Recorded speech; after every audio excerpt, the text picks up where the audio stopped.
This session is going to cover attachment theory, the parenting styles, and Maslow's hierarchy of needs. But as I always say, do not try to memorize every aspect of these concepts. The goal of the session is to be able to recognize and apply the information when it is presented within a question. The exam does not care whether you know every nick and cranny of the concepts, but being able to recognize and apply the information is the important goal. So throughout the session, do not feel like you have to memorize everything, just simply be able to recognize and apply it. But starting from the top, we will start with attachment theory, which was proposed and or developed, but do not feel like you have to memorize this detail either, because a lot of times people are like, man, do I need to know who created these different theories or concepts? You do not. I just do it for the due diligence of the aspect of the session.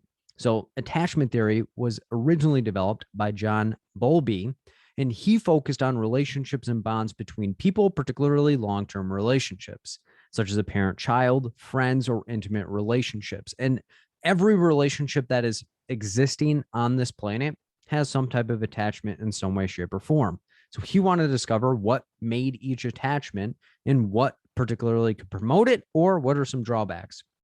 So attachment, when he was conducting the research, was an emotional bond with another person. That's why I was saying any connection or any relationship you have has some aspect of attachment theory in it.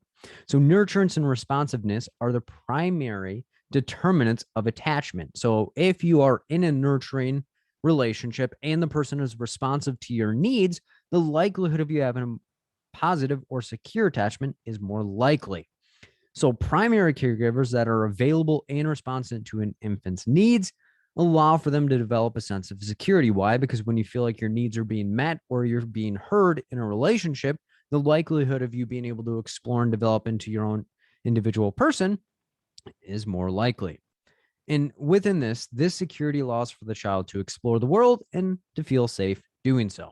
So right after that, there were two people that wanted to propose these stages of attachment, Rudolph Schaefer and Peggy Emerson. So they built on John Bowlby's research and went a little bit deeper, but more focused only on infants. So the different stages of attachment, pre-attachment, indiscriminate attachment, discriminate attachment, and multiple attachment are the different stages that we'll explore, but it's only related to infants. Why? Because the age ranges are only going to be related to infants. But do not feel like you have to memorize the lengths of time, because the specifics of the different stages are what are going to be the driving factor of what stage we're in. So the first stage is pre-attachment. So key emphasis on pre. Why? Pre is prior. So it's prior to the child having an attachment, or pre could be equated to preparing for attention.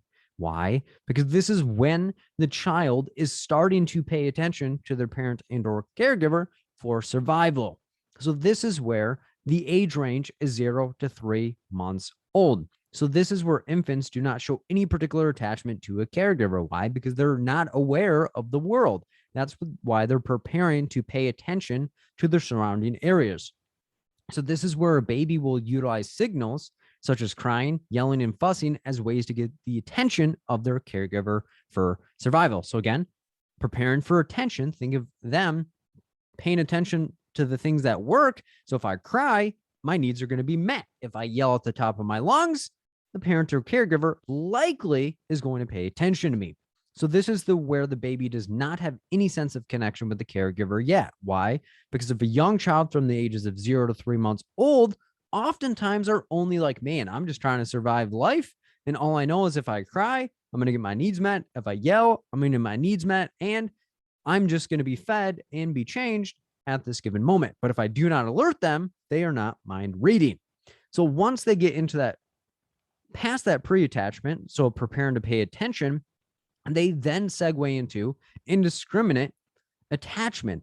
In indiscriminate, key emphasis on in, because you can think of indecisive. They're indecisive, but they let other people around them, because a child from the ages of 6 weeks to 7 months old, they don't really have a whole lot of preference between the strangers and their caregiver. So this is where they will start to show some preference to the caregiver that is giving them the most attention and satisfying their needs in the best way. But again, They're not discriminating against anybody. They're just wanting people to pay attention to them and to satisfy their needs in some way, shape, or form.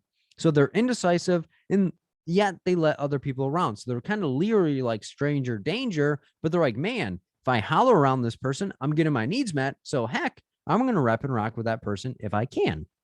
So this is where, again, infants begin to show preference towards their caregiver through continued repetition in the baby begins to trust their needs will be met by the caregiver and or multiple caregivers. So if somebody is having a repetition of, man, you're satisfying my needs if I cry or yell or fuss around you, you're going to feed me, change me, and do all of these different things, I can actually trust that you have my best interest at heart.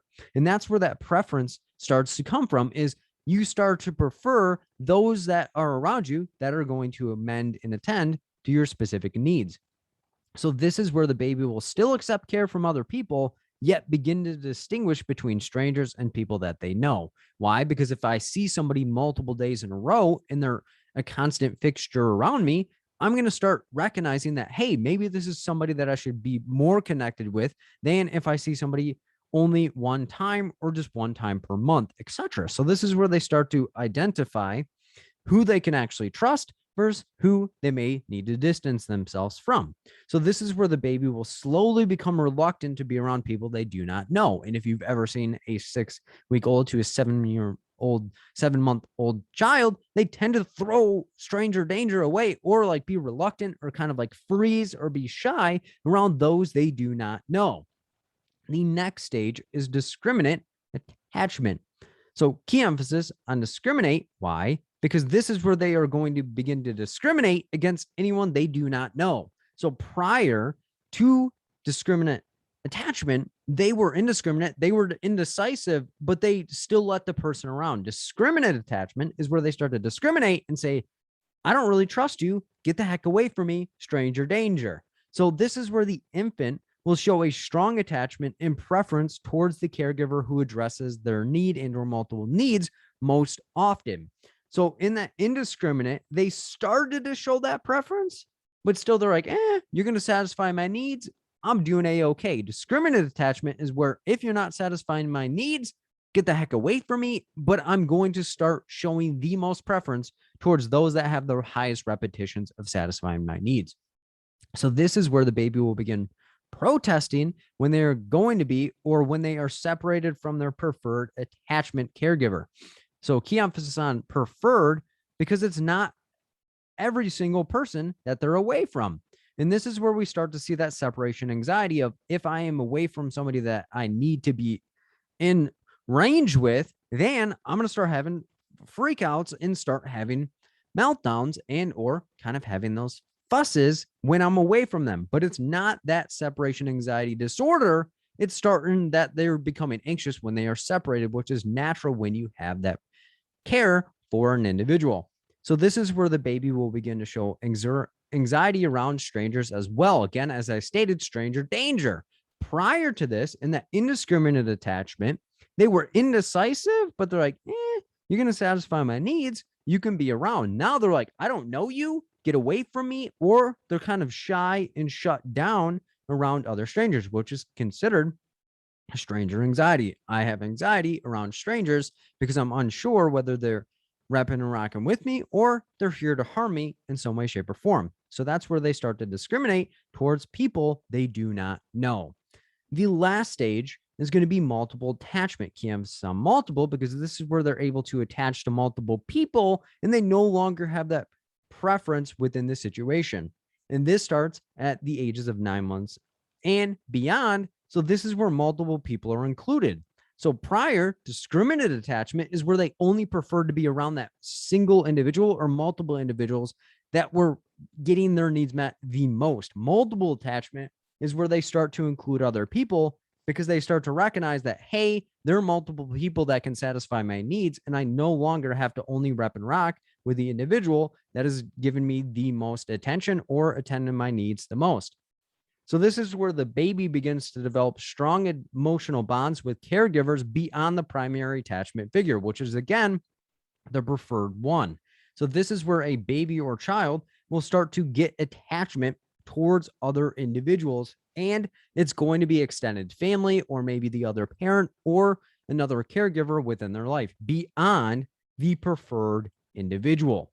So these attachments will form based on those that respond and or have responded positively and accurately to the baby's physical and or emotional needs within this situation. And that's the important thing, is it's not just that they responded, but that they did it in a positive and accurate manner. Because if somebody's responding to your needs, but it's not in a positive manner, maybe they're demeaning you, maybe they're degrading you, and it's inaccurate and they're not doing the things that you actually need. So let's say every single time that you need feeding, they try to change you.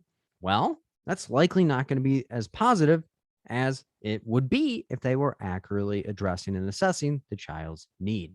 So a couple of examples where multiple attachment could exist: maybe being attached to a father figure, a mother figure, grandparents, siblings, other family members, and or friends, or anyone who is pivotal in their development. And that's important because, again, whoever their preferred caregiver is going to expand out to those that were not that main person that they had in mind when they're like, hey, I'm going to discriminate towards everyone else because this person is assessing and address my needs in the most accurate manner.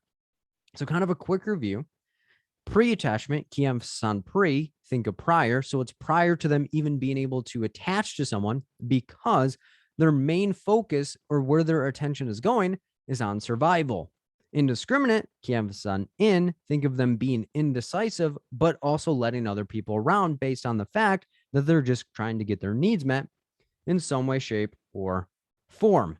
And then think of discriminate, think of them discriminating towards other people based on the fact that they are just trying to get their needs met in some way, shape, or form, but they're going to cling to a preferred caregiver, not just anybody, that preferred caregiver within this situation, as well as when they are around people that they do not know, or they're around strangers, stranger danger, they no longer feel comfortable within this situation, which is considered stranger anxiety. And then the last stage is going to be multiple attachment, where they're able to attach to multiple people beyond that preferred caregiver. And this is where they start expanding their horizons and just saying, I'm no longer discriminating towards people, but I am going to show some preference to those that I actually know and that are positively and accurately addressing and assessing my physical and or emotional needs in some way, shape, or form. Now let's segue into the attachment styles. So we're building on it.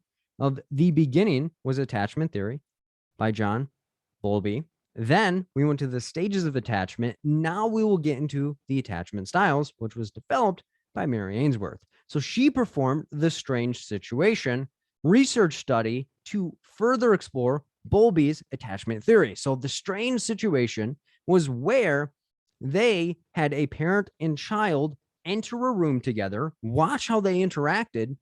They removed the parent from the room, watched the child's reaction to the parent's departure, and examined the different aspects and started clinging to the different attachment styles. So during this, they wanted to understand what was the interaction in between the parent and child when they were together, as well as what was the child's reaction when the parent left, as well as how the child reacted when the parent came back in. So that's why it's the strange situation, because if a parent is leaving a child, it creates a strange situation for the child and how they're going to react and develop a connection with the parent when they come back.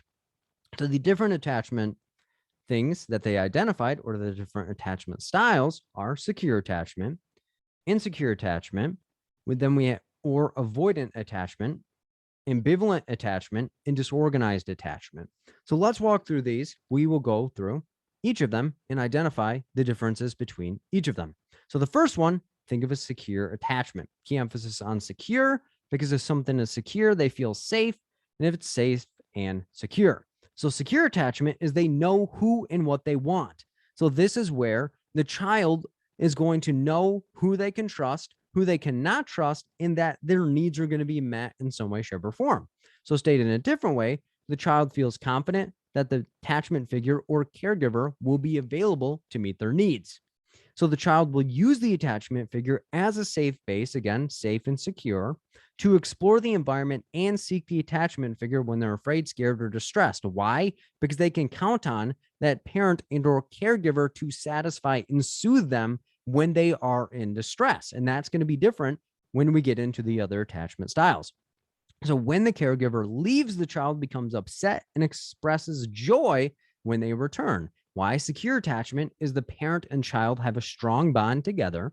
So when the parent leaves, the child becomes distressed and says, "No, please come back. I need help." And then the parent comes back in the room. The child's like, "Oh, thank goodness, my parents or caregiver are still here." And then they start intermingling in a positive manner. So that's where they know what they want, because they're like, I know that this particular individual is going to rep and rock with me and look out for me. When they're away, I feel insecure because I don't know if my needs are going to be met in some way, shape, or form. But when they come back, it picks up where they left off, and they're there to satisfy my needs in the best way that they can. So that's the most ideal, is secure attachment. Let's go through the other attachment styles when things do not go as safe and secure. So the next one up to bat is going to be avoidant attachment. So key emphasis on avoid, because this is where the child will avoid the parent entirely because the parent is not there to satisfy their needs. So stated in a different way, the person will become insecure around times of need. In secure attachment, they knew that the parent was there to help them. In avoidant attachment, the child does not feel like the parent is going to be there to help them. So they're there self-soothing and satisfying their own needs. So this is where the child does not orient to their caregiver or attachment figure and tend to avoid being around them based on the fact that the parent was not there to satisfy the child's need in the past. So the child has become self-reliant and self-soothes themselves in periods of distress. So the child does not show a preference between a caregiver and or a stranger. Why? Because the caregiver could be a stranger to the child because the parent may not have been around them. So this is where a stranger could come up to the child and they would treat that stranger in the same way that they do their parent, because the parent has not been around consistently for where the child counts on them to get their needs met. So the child is independent physically and emotionally from their caregiver. They do not have any connections with their caregiver and or parent because the parent has been absent from that child's life. So the child does not seek out their caregiver when they're distressed. So normally this is a result of abusive or neglected caregiver and or multiple caregivers, thus mistrust exists. So a parent could have physically been present, but if they're not emotionally connected to the child is aware that, hey, you physically are here for me, but emotionally I have to count on myself in order to get the job done. Or maybe you were emotionally abusive towards me and told me that I couldn't express myself. So now I'm going to self-soothe myself and avoid you in any times that I become emotional. So the child will attempt to soothe themselves or suppress their needs in order to not allow for it to become a weapon towards them when the parent becomes frustrated. Like, man, you're so emotional all the time. I can't believe this. So the child may make adaptations within their environment to never show any emotions around their parent and or caregiver. So the caregiver is absent during times of emotional distress and or punish the child for seeking their assistance. So like if a child comes and is like, man, I really scraped my knee, I'm feeling in pain, man up, just rub some dirt on it. What's the big deal? You know, we're supposed to be tough. Don't let anyone see you that you're weak. So the child's like, holy smokes, that's not what I really thought. My friends have people that are getting more kind care. So here I am. I'm trying to seek out assistance and I'm being demeaned for my needs. So I'm not going to express my needs to you any longer. So therefore, the child begins to rely on themselves and or groups of people outside of the parent or caregiver, which would lead to them having an avoidant attachment with the parent or caregiver, but they could subsequently have a secure attachment outside of the parental relationship.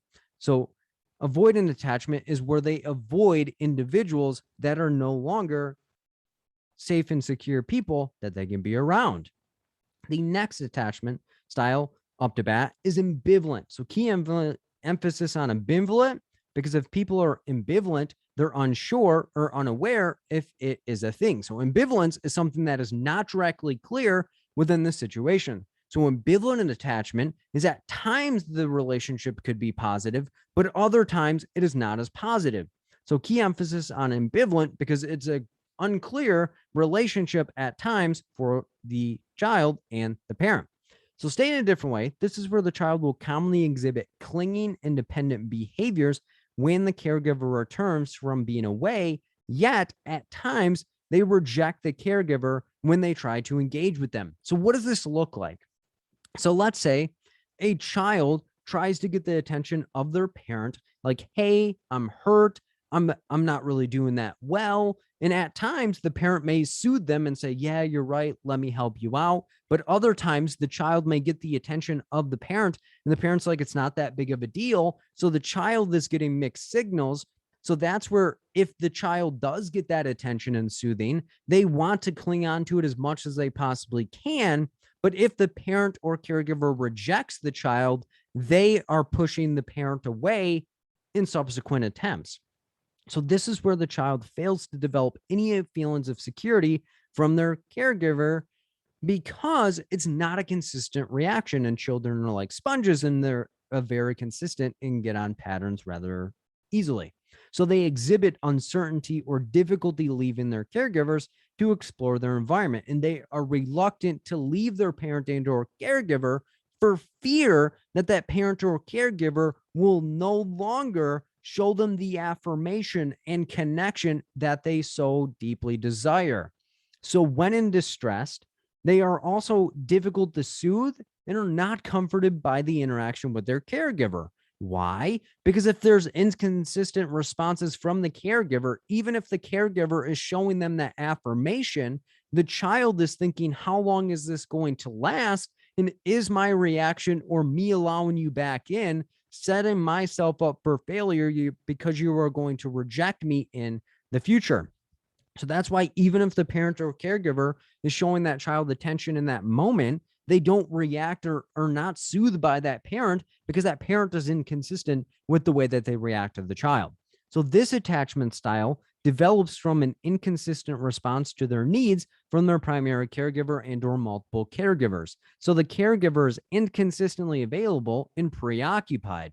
So they're ambivalent because they're unsure or it's unclear how that parent or caregiver is going to respond to their needs when they're in distress. So it's different than avoidant because the avoidant attachment is where the child will avoid the parents at all cost. Even if the child is getting an affirmation or attention from that parent, they are still going to reject them. Ambivalent, they strive and thrive to get attention from their parent or caregiver, but often know that the connection that they're getting with their parent and caregiver is not going to last very long. That's why it's ambivalent, because it's unclear how that parent or caregiver is going to respond to the child.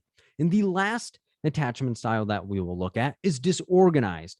So key emphasis on disorganized, because if you think of a disorganized room, it's chaos. You do not have any rhyme or reason or structure within the environment. So disorganized attachment, think of an explosion, because this relationship or attachment style is oftentimes going to have explosions followed by some self-soothing or soothing by the caregiver. It'll make sense in just a second. So disorganized attachment, think of a disorganized room or a bomb, because there's no consistent reaction and unorganized thought patterns based on the caregiver's response to the child. So the child will often display a mix of behavior. So the child will have periods of distress and comfort when away from their caregiver. And for some of us, we may be thinking, Phil, why would a child have distress when their caregiver is around them? Well, disorganized attachment is an adaptation to a child being abused. So this is where the caregiver can both be one, a source of comfort and a source of fear or abuse for the child. So the child may both seek out caregivers and avoid or resist their caregiver as well. So this can be linked to inconsistent response from their caregiver, such as homes with physical and sexual abuse. So physical and sexual abuse often don't run on a calendar for a child. So a child may have a good attachment to the parent or caregiver in one moment, But then the parent or caregiver can have an explosion, think of a bomb, and do a maladaptive behavior such as physically abuse them or sexually abuse them. And then in the next moment, try to have that secure attachment with them as well. So that's why I call it disorganized or a bomb, because it's always a ticking time bomb and you never know when it's going to explode. So this is where caregivers serve as both a source of comfort and a source of fear. So this can lead to a child being confused or apprehensive towards their caregiver. So when they are even around their caregiver, they're kind of apprehensive or confused or on edge of when their parent and or caregiver is going to explode versus give them affirmation for what they're doing. And this is different than ambivalent, because ambivalent, the parent or caregiver is there to soothe them at times, but oftentimes reject them. Disorganized is more at that emotional reaction or explosion or abuse realm, while an ambivalent isn't going to have that touch of that explosion that exists. So let's do a quick review of the attachment styles. So secure attachment is the ideal. Think of somebody that's safe and secure. They know that their needs are going to be met. The parent or caregiver is going to be consistent in addressing and assessing their needs, and they have a safe base. They react when their parent is away. They're in distress, like, oh my gosh, please come back. But when the parent or caregiver comes back, their attachment style is healthy, and the parent or caregiver attends and mends to the child's need. Avoidant attachment is where the child will avoid their caregiver and or attachment figure based on the fact that the parent or attachment figure has been inconsistent or is not satisfying the child's needs in any way, shape, or form. So the child has started to become self-reliant and self-soothing to avoid and still get their needs met based on the fact that their parent or caregiver has avoided the specific needs of the child. Ambivalent attachment, think of something that's ambivalent. It's not super clear. It's ambiguous. So we're not really sure what to expect. So at times, the child will be soothed, but other times the child will be pushed away. So therefore, at times, even if the parent or caregiver is trying to soothe the child will push the parent or caregiver away because they are mirroring that inconsistent reaction from the parent or caregiver. In disorganized attachment, think of a disorganized room, it's chaos or a ticking time bomb, because there's no rhyme or reason for how the parent or caregiver reacts to the child.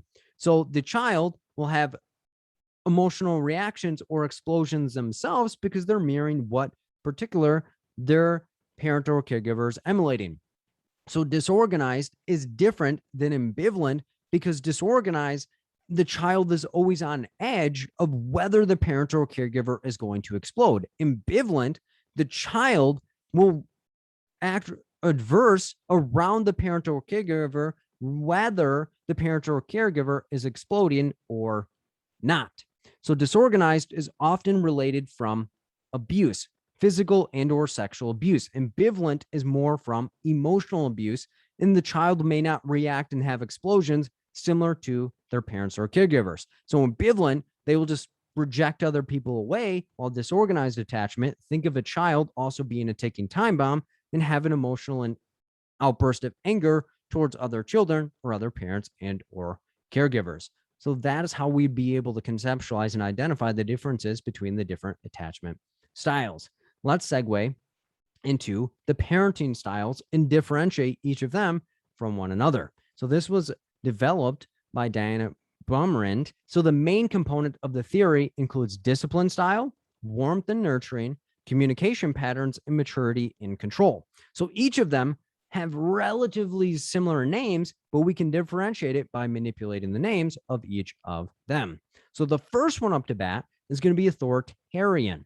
So key emphasis on authority, because this person is going to view themselves as a piece of authority, but it's the tail end of the name that is going to differentiate it from its close cousin, authoritative. So authoritarian, key emphasis on Aryan, in the example that I often draw parallels to is think of the Aryan race versus Hitler. Hitler was a dictator. So authoritarian parenting is where the parent acts as a dictator and is rude to their child and has high expectations that the child may not even be able to meet. So authoritarian, key emphasis on Aryan, Think of Aryan race versus Hitler. So it's the child that's being controlled by a dictator within the situation. So stated in a different way, children are expected to follow strict rules, and failure to follow the rules are usually punished. So the child is not specifically told the expectations of their parents, but the parents expect that the child figures them out on their own, because if I punish you, it's probably a behavior that I don't condone in any way, shape, or form. So parents have high demands for their children, yet do not provide any guidance on how to accomplish the expectation and or goal. So they're like, hey, this is what I want you to do, but figure it out on your own. Again, think of a dictator. They're telling you, do not do these things, but I want you to particularly control every aspect. So parents expect the child to behave, achieve exceptionally, and avoid errors and or mistakes, as well as the errors or mistakes are harshly punished without explanation. And if you've had authoritarian parents, or you may be an authoritarian parent as well, think about if you've ever heard the phrase, or you even exercise the phrase, because I said so. The child's asking, well, why not? Because I said so. I'm the parent. I know what's best. Shut your lips. I know best because I said so. So this style generally leads to teenagers and or adults that are obedient and proficient, yet lack critical thinking, social, and communication skills.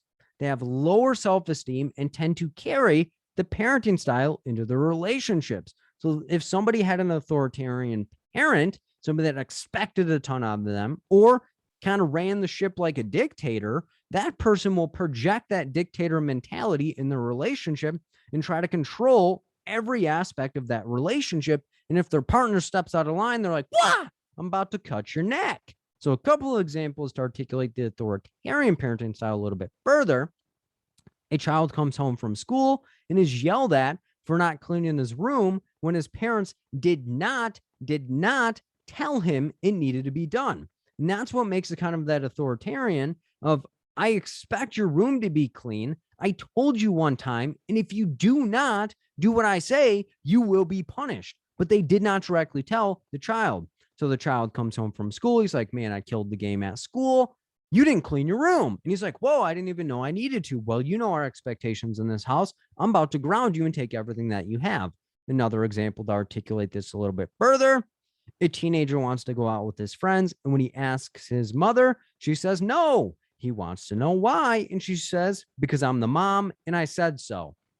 Zero explanation of why the child is unable to go out with the friends, but throws that like trump card of like, I know best. You do not defy me. Do not question me. I am the person of authority. Again, authoritarian, key emphasis on Aryan. Think of the Aryan race. They're superior to every single person, and they are kind of Hitler, who is that kind of dictator. So that's kind of a way to conceptualize that parenting style. Let's go to its close cousin, but not to get it mistaken. So the previous one was authoritarian. This parenting style is authoritative parenting. So key emphasis here on tative, because if you think of authoritative, think of talkative, because authoritative parents are more talkative towards their children and come up with more compromising type solutions. So authoritarian parenting style, think of the Aryans, think of Hitler, think of a dictator. Authoritative, they still have authority. So that's where we have to point that out. Authority is still there. So the parent is still a person of authority, but they're more talkative with their children in order to come up with compromising and concise solutions. So let's look at this a little bit closer. So parents establish rules and guidelines, yet are more open to feedback and contribution from the child. Authoritarian, they were that dictator of do not question me at all. Authoritative parents are more talkative. They provide rules and structure, but they're more open to feedback on how it can best work for the child. So parents expect a lot out of their children, but provide warmth, feedback, and adequate support to them. So they're not just telling the child, figure it out. This is what I expect. Do more. But this parent is saying, hey, We expect you to excel in school, but we're willing to help you and make adaptations to best fit your needs. So discipline is still applied, but in a supportive, non-punitive manner. So this person may ground an individual, but explain why they are grounding the individual versus, yep, I'm taking everything that you have because I know best. You defied us, bad moves, bad vibes. So parents will also give their children more independence as they mature and age. So authoritative parents want to see their children succeed, but they're also providing guidance and feedback in ways that the child can perform in more efficient and effective manners. But ultimately, they are not going to be a helicopter parent that is flying over their children the rest of their lives. So this style of parenting leads to strong social skills, self-control, self-reliance, independence, and confidence based on the fact that the parent was there for the child, but they also let the child explore what they needed with and for their situation. So a couple of examples to articulate this a little bit further. The child is given a list of chores to be done by the end of the week, and they fail to complete them all because they had a lot of schoolwork. So this is where authoritarian parents would break their door down and be like, I can't believe this. This parent understands where the child is coming from and allows for them to get more time to complete them. Again, we understand that you've been under a lot of pressure. Let's make adaptations and a compromise that could better meet you where you're at today. So that's where the parent understands where they're coming from and they make more adaptations to meet the child where they're at. Another example, a teenager asks his mother if he can go out with some friends, and his mother says, no, you cannot. The teenager says that he will clean his room and mow the lawn if he can go. The mother allows him to go as a reward. It's kind of that bargaining chip of, hey, if I do this, am I able to do this in the future? It's not like, no, I'm the mom. I said you're not going. Do not question my authority. They're like, okay, well, it seems like if you were to do these chores, then you would be able to go. So how about you mow the lawn and clean your room, and then you can go and spend time with your friends. So again, more of that compromise, more of that back and forth, and it's more of a talkative way of doing things. So this is more of a democracy rather than that dictatorship. So authoritative, again, key emphasis on tative, think of talkative. We're talkative about change and provide encouragement and provide more of a democracy within the situation. Equal representation, there are still rules and norms set in place, but the child and parent both collaborate together in order to empower and enable the child become the best possible version of themselves. Let's go to another parenting style and the next one up to bat, which is permissive parenting. So key emphasis on permissive. And when you think of permissive, think of passive or dismissive. So permissive parenting is where the parent is more passive and anything goes. This is where the child kind of rules the roost. The child is ruling everything, and the child is the person, and they're giving themselves permission to do whatever they think is right. So permissive, think of dismissive, think of passive, or think of the child giving themselves permission to do whatever they want. So let's explore this a little bit further. So this is where the parents are attentive. They provide interaction. They set few rules and constraints on the child. So the parents are not absent. They're still aware of what their child is doing, yet they just let the child run the roost.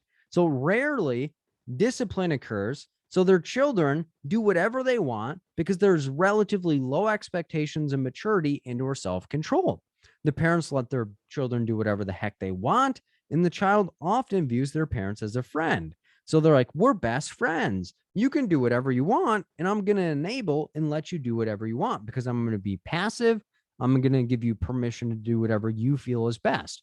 So this parenting style often leads to high levels of creativity and freedom, but little self-control, few boundaries, and a sense of entitlement. Why? Because if a child is always told that they can do whatever they think is best or whatever they want, when they're told no, they're going to explode and be unsure why they're not able to do everything that they want.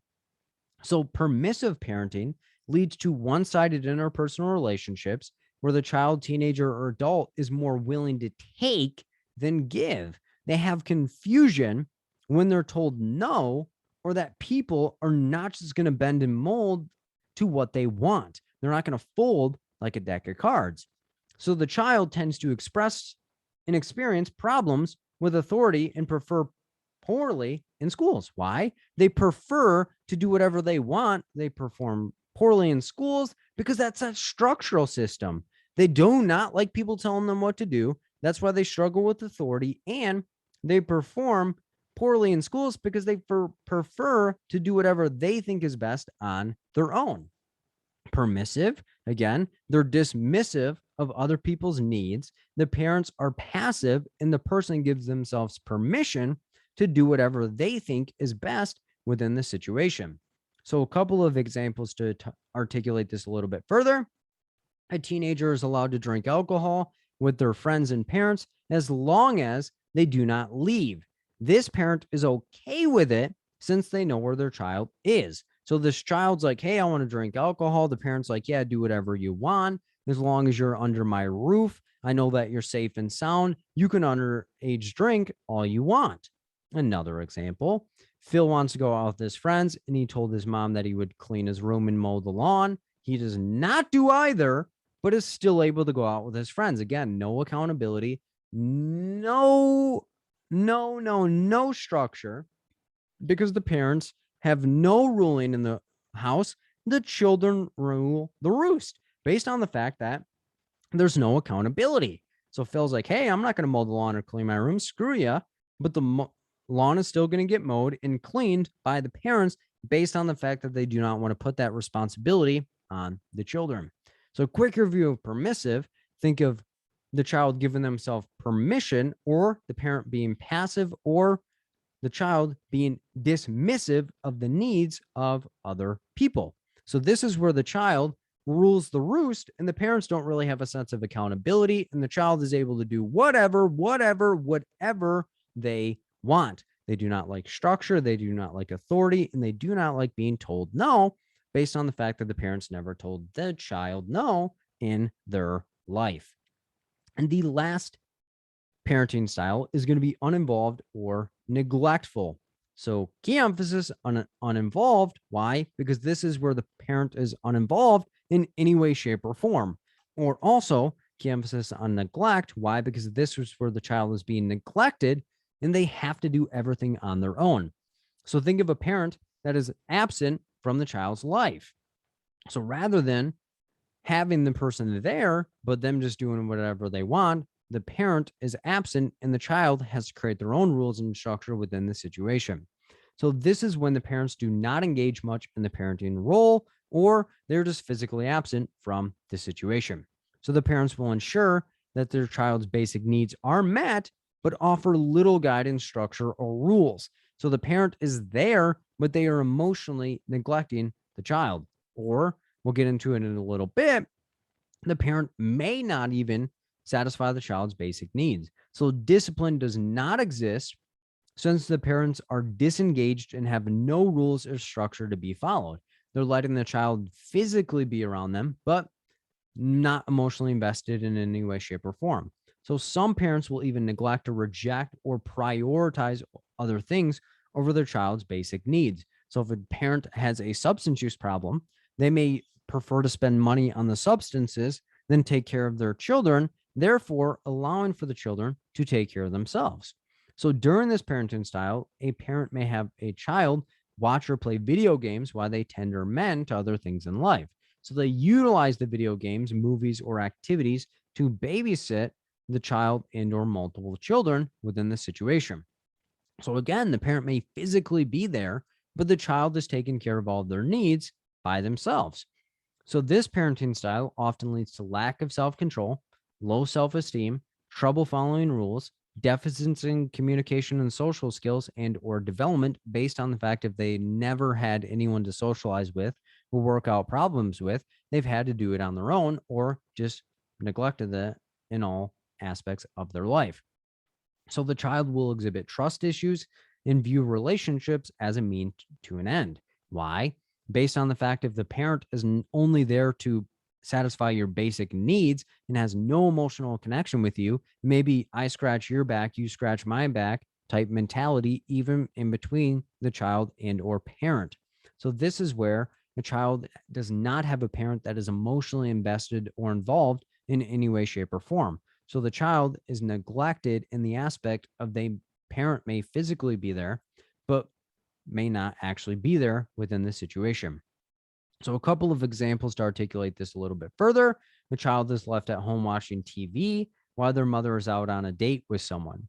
So the child is responsible for taking care of their own needs while the mother is doing other things in her life. Another example, an adolescent is allowed to have friends over to drink alcohol while their parents do not engage with them. So they may be at home, but the parents are totally absent. So the parent does not supervise or even have a concern for safety. You want to drink alcohol in the house? No big deal. You want to drink alcohol outside of the house? No sweat in the game. So an adolescent is allowed to have their friends over drinking alcohol. Their parent does not engage with them or nothing. They may even physically be home and not even really checking with their child and or the friends that are there consuming alcohol under their roof. So let's do a quick review of all of the parenting styles. Authoritarian, think of authority because the person has authority within the situation, but key emphasis on Aryan, think of the Aryan race where they are the superiors. Hitler is a dictator, so this parent is kind of a dictator over their child's life. We have authoritative, key emphasis on authority. Why? Because this person is a person of authority still. Key emphasis on attative, because think of talkative. This person is more talkative with their child to come up with a more democracy type situation. There's compromise that exists within the situation. Permissive, key emphasis on permissive, because they give the child permission to do whatever they want. The parents are kind of passive, or the child is dismissive of the needs of other people within the situation. Uninvolved or neglectful.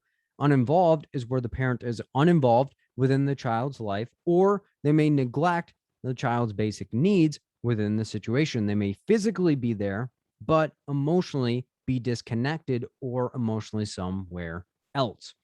Let's segue into Maslow's hierarchy of needs. So there are 5 levels within Maslow's hierarchy of needs. It's often viewed as a pyramid. Each level builds on top of one another. And it's viewed as a pyramid because if your base needs or your basic needs are not met, then you cannot stack on other levels. It'd be like trying to build a second story of a house without the bottom floor in the base.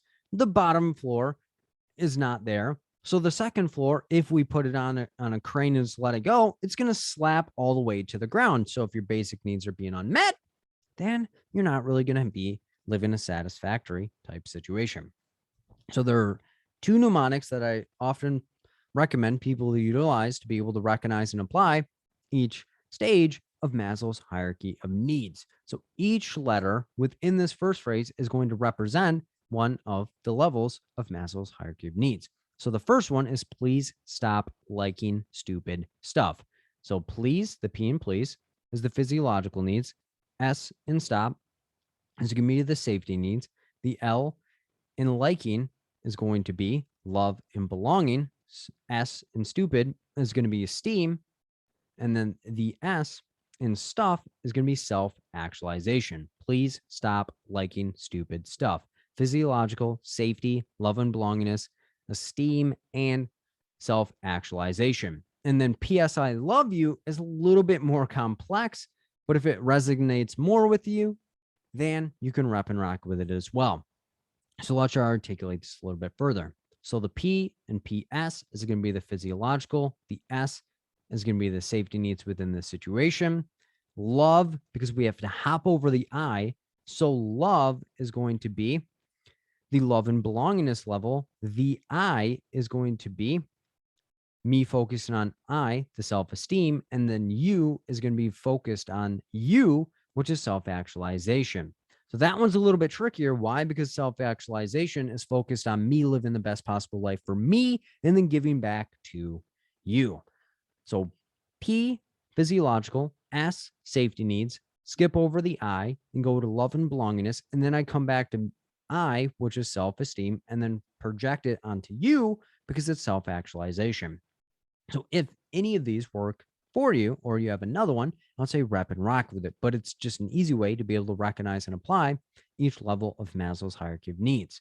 So Maslow believed that people have an innate, again, they're born with desire to be the best that they can be, which is equated to self-actualized or being self-actualization. So an easy way to be able to recognize and apply somebody that is self-actualized or the level self-actualization, key emphasis on actual, because this is where somebody's actually living out the life that they see for themselves.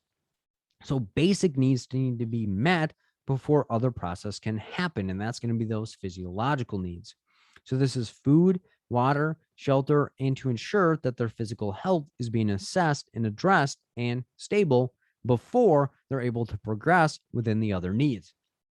So this process can be fluid and people can go from being self-actualized all the way back down to physiological needs, depending on what happens with and for their situation. So there are two different types of needs when we're looking at Maslow's hierarchy of needs. So we're not into the levels of Maslow's hierarchy of needs just yet, but I'd like to articulate this a little bit further. So that way you're able to visualize what self-actualized looks like versus somebody that is in a deficit. So deficiency needs, key emphasis on deficit, because deficiency needs are where there is a deficit within somebody's situation. And the deficiency needs make up the first four levels of the theory: physiological, safety, love and belongingness, and self-esteem. Because if somebody is trying to make it to those levels, there is a deficit within their situation. So these needs are similar to the instincts and play a major role in the motivation to change behavior or to remain in the same spot. So what do I mean by this? Because if you're hungry or you're homeless, your motivation to get some food and shelter are more likely than if those needs are met, because it's going to be an unconscious thing that you're not even thinking about because it's a privilege that you possess. So deficiency needs arise from deprivation and are said to motivate and empower people when they're unmet. So for example, if you're a coffee drinker, I know I am. When I'm first waking up, I need that caffeine before I start becoming agitated and I start becoming fatigued. That is a deprivation from caffeine. But let's say I'm going all day without caffeine, if you know what I'm talking about. You're going to be really agitated. You're going to be frustrated. You may be doing anything that you can possibly do in order to get caffeine. You may be going to Starbucks, even though you may not spend that type of money on coffee. You may be trying to steal coffee from somebody. You may be doing anything that you can possibly do in order to satisfy that need that you particularly have. If you are going without food, if you've ever gone without food, your mood changes. You start getting short on people, you start fading away. But if you had the opportunity to do something to obtain food, you may steal food when you otherwise would not have had the motivation to do so when your needs were being met. So motivation to fulfill these needs becomes stronger the longer they go unmet and or are being denied for any person in any way, shape, or form. So the first four letters of Maslow's hierarchy of needs, or please stop liking stupid stuff, or P.S. I love you, or first two, and then we skip and then go back, first four, are going to be where the needs are being unmet or there's a deficit in some way, shape, or form. Why? Because self-actualization is where you're living the life that you actually see for yourself and you have no more needs that are being unmet. The growth needs is only going to be related to the self-actualization. So key emphasis on grow, because you attempt to grow within yourself as well as help other people grow as well. So these are the needs that arise when the basic level of needs are satisfied. Why? Because when you're living the life that you actually see for yourself, you've grown yourself to the maximum level, as well as you want to start pouring back into other people as well. So growth needs do not stem from a lack of something, but rather from a desire to grow as a person.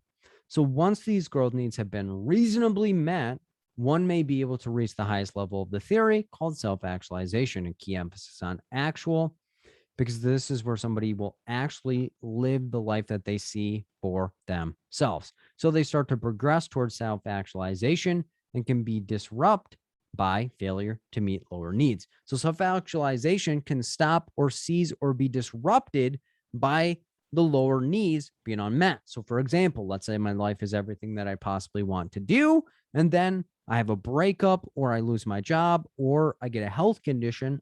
All the things that I thought were going for me may no longer be possible due to the change in my presentation in life. But let's get into the 5 levels of Maslow's hierarchy of needs.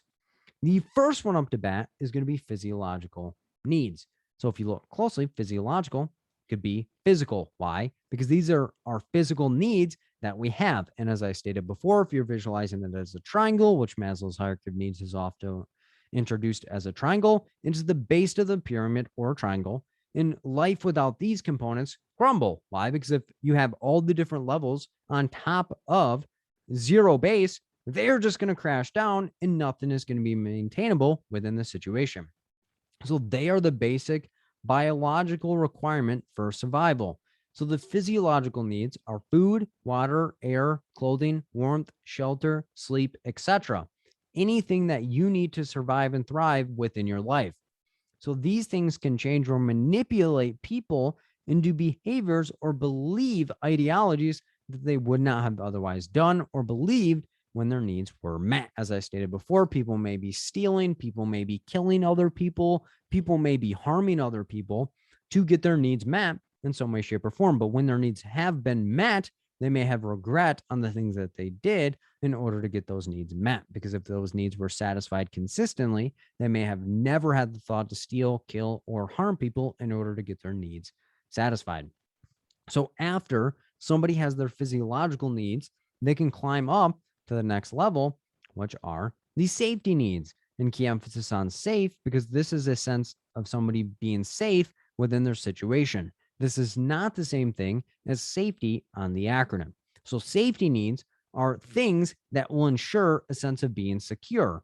Because again, security and someone being secure and safe are the absolute same thing. So they are the needs for security and safety and reign as the primary focus. So after your physiological needs have been met, you now want to start building a sense of security in order to prevent your basic needs from being neglected in the future. So this is where people want to control their own lives and ensure that they have a shield from danger in the future.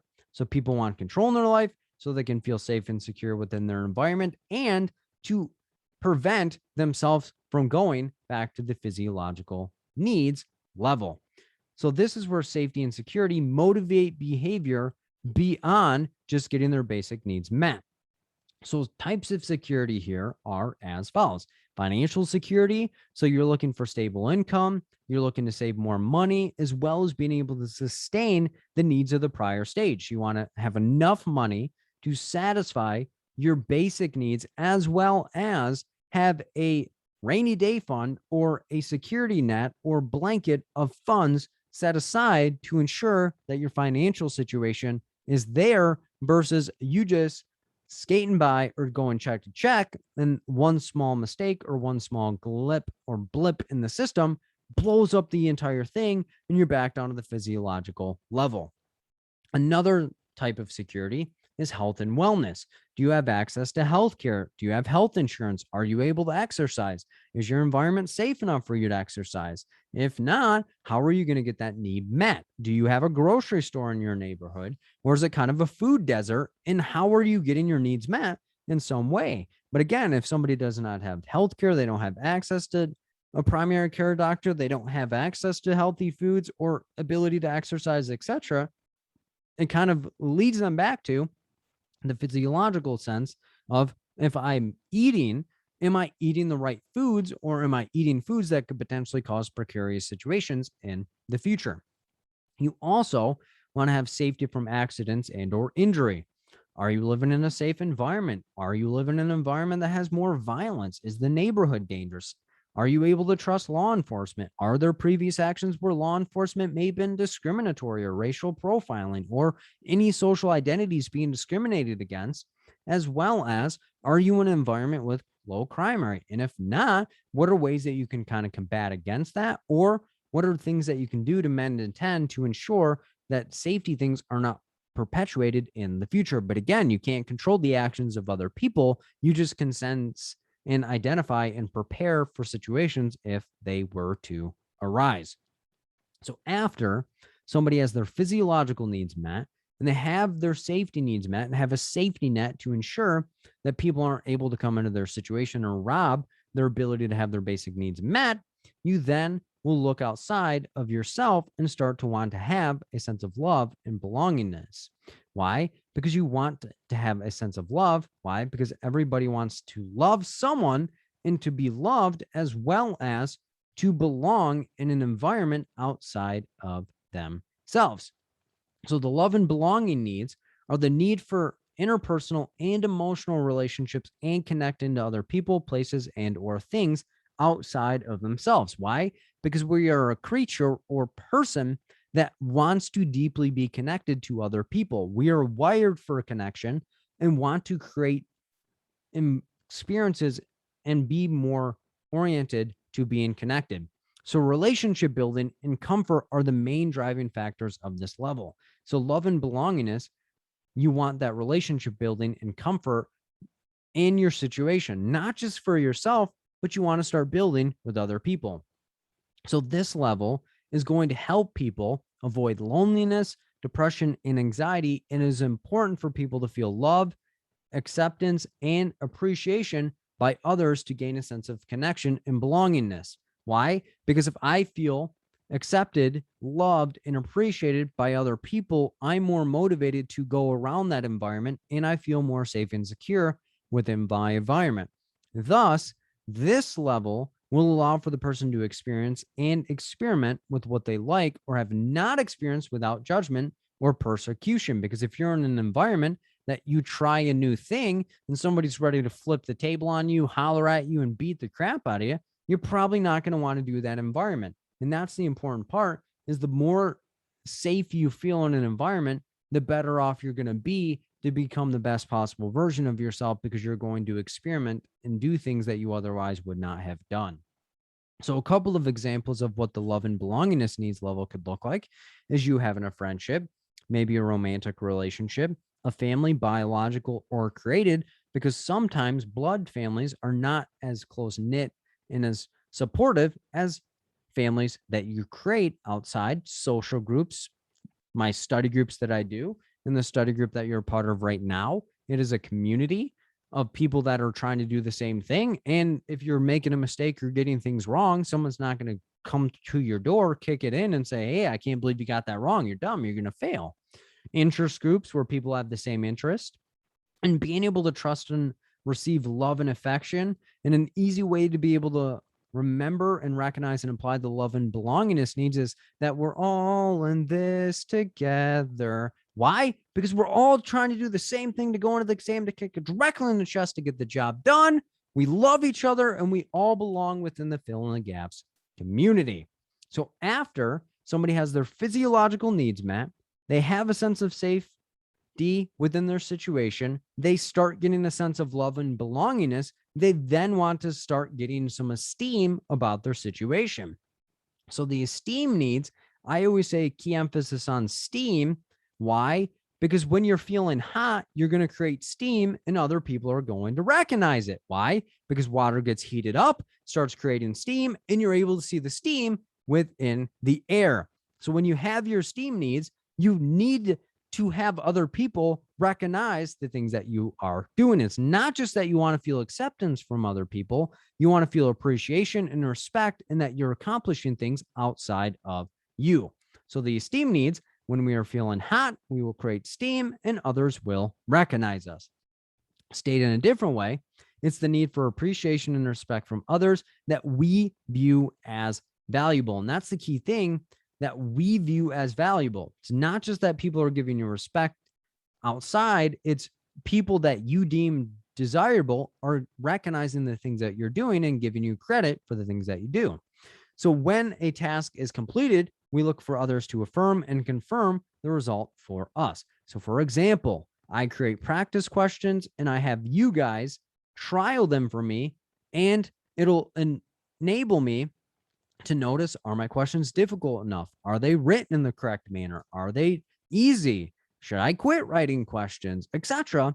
And the feedback that you guys give me about my questions helps me create future questions as well as motivates me to create more. But if you're like, hey, these questions suck, you should stop doing groups, the way you explain things is not great, well, my self-esteem or my esteem needs would probably be unmet. No, I'm kidding. But for real, people that have a need to accomplish things and have their efforts recognized, but also need people to provide direct feedback that is accurate and honest. Because if somebody's like, yeah, man, you're doing the greatest questions I've ever seen, and people are saying that they're easy and they suck, I'm going to have a conflictual feedback from the environments. But I'm oftentimes not just going to cling to the environment that says the things that I'm doing are the greatest things under the sun. So the types of esteem that exist: desire for reputation or respect from other people, which would be status and or prestige; self-esteem and personal worth, because a lot of times people think esteem is only self-esteem, but self-esteem is what you think about yourself, and what other people think about you is going to be the other types of esteem that exist. Again, status and prestige. But self-esteem and personal worth is dignity, achievement, and mastery and independence. So people have a need to feel like they are valuable and or valued and appreciated or for the things that they're doing and the contributions they're doing to the world. So people feel a need to be valued and appreciated in some way, shape, or form. So for example, getting a degree, losing weight, posting on social media for affirmation and or critique, which can be a slippery slope, because again, if you're posting something on social media for other people to affirm you and you don't get the response that you're looking for, you may think that what you did is not as valuable as it actually is on its face. So people who lack self-esteem or are dependent on the respect and feedback from others can develop a sense of inferiority or doubt within their situation.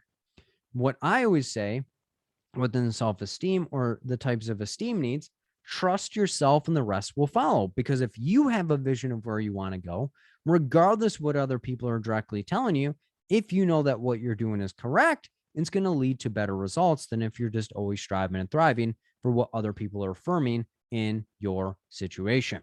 The last level is going to be self-actualization, key emphasis on actual, because this is where you are going to live the life that you actually see for yourself. So this is where people at this level are both self-aware, concerned with personal growth, interested in fulfilling their full potential, and not concerned with the opinion of other people to the level of doubting themselves. They take in the feedback of other people, but they do not allow for the feedback from other people to determine their worth. So this is where somebody utilizes one's full potential, talents, gifts, skills, and capabilities to reach a goal that will breed further motivation and growth to do more and empower other people. So this person will feel like what they are doing is meant not just for them, but to help themselves and other people outside of them. So the thing that I always say when you're thinking about self-actualization is the person that never forgot where they came from. They continue doing the exact same things that they committed to do from the beginning. But a lot of times we see people accomplish things and forget where they came from or forget the people that supported them from the beginning. So a couple of examples of self-actualization: someone who is good at writing becomes an author. Someone who has wanted to become a mother has a child. Someone who is good at helping people becomes a social worker. And somebody who wanted to become a social worker becomes licensed by going into the exam and kicking it directly in the chest to get the job done. And a bonus example is someone who struggled to understand information while they were preparing for the exam, starts making YouTube videos, doing tutoring, hosting study groups to help other people walk in the exam to kick it directly in the chest to get the job done. That individual would be living the life that they actually see for themselves to empower and enable other people to become the best possible version of themselves as well. Let's do a quick review of Maslow's hierarchy of needs. So it starts off with physiological needs, key emphasis on physical. Why? Because it's somebody's physical needs that they need to enable themselves to sustain life, such as food, water, air, clothing, warmth, shelter, and sleep. Safety needs are you preventing precarious situations by creating a safety net or a safe and secure situation for yourself, such as financial security, health and wellness, and or security from accidents and or injury. So after you get your needs and have a safe base of your physical needs being met and you have a safety net, then you want to expand out to other people, because once you feel safe and secure within yourself, you now want to feel safe and secure with other people, which leads us into the love and belonging needs, which is where you want to show love and to feel love and like you belong in a community. So relationship building and comfort are the main driving factors within the love and belongingness category. The next one, after you've gotten your physical needs met and you have a safe and secure base that you can go back to, you've started to get love and belongingness from other people. You now want to feel a little bit warmer about yourself. So again, when you're feeling hot, you create steam and other people recognize. So you want to not just feel connection with other people, but you want to start accomplishing things to become the best possible version of yourself. So you want to get credit and respect from other people, just not love and acceptance. So after you do that, then you've gained and mastered your craft. This is where you start focusing on living the life that you actually see for yourself, to not just empower yourself, but to enable and empower other people to become the best possible version of themselves as well. This session went over attachment theory, stages of attachment, the attachment styles, the parenting styles, as well as Maslow's hierarchy of needs. But again, do not feel like you have to memorize anything, but be able to recognize and apply the information when answering questions to go into the exam to kick it directly in the chest to get the job done. Question 1. A social worker is completing an intake assessment with a couple and their 5-year-old son. The couple reports that their son has been having behavioral problems at home and when they're starting to get frustrated with him. The boy gets out of his seat and starts playing with some toys in the social worker's office. The mother scolds the boy and states, "We told you to be good while we were at this appointment. Get back into your chair." Which parenting style best explains the mother's behavior? A, permissive, B, uninvolved, C, authoritarian, or D, authoritative. And when you have your answer, type the word happy in the chat.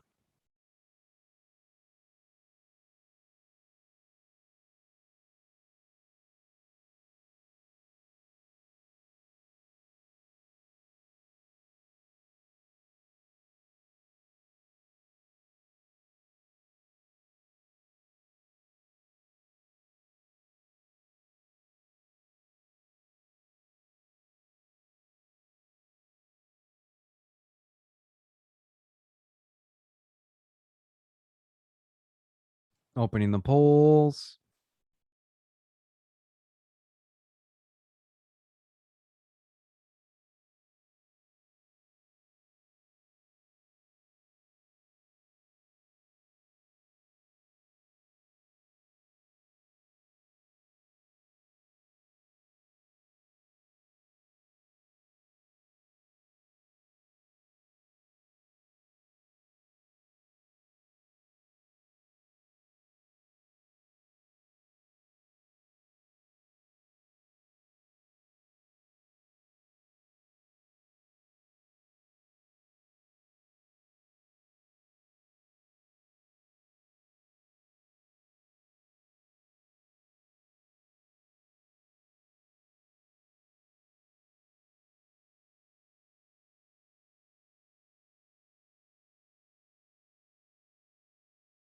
Twenty more seconds.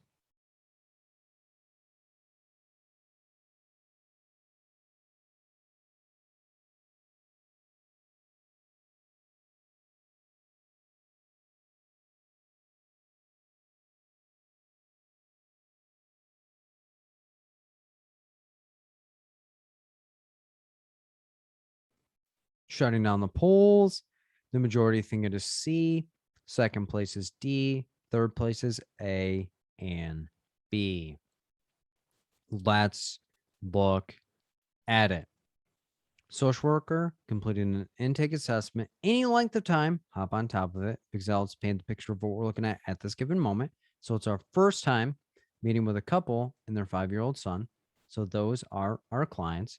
The couple reports, so 2/3 of our client system, that their son has been having behavioral problems at home and they are starting to get frustrated with him. The boy gets out of his chair and starts playing with some toys in the social worker's office. Boy's like, hey, seems kind of nice.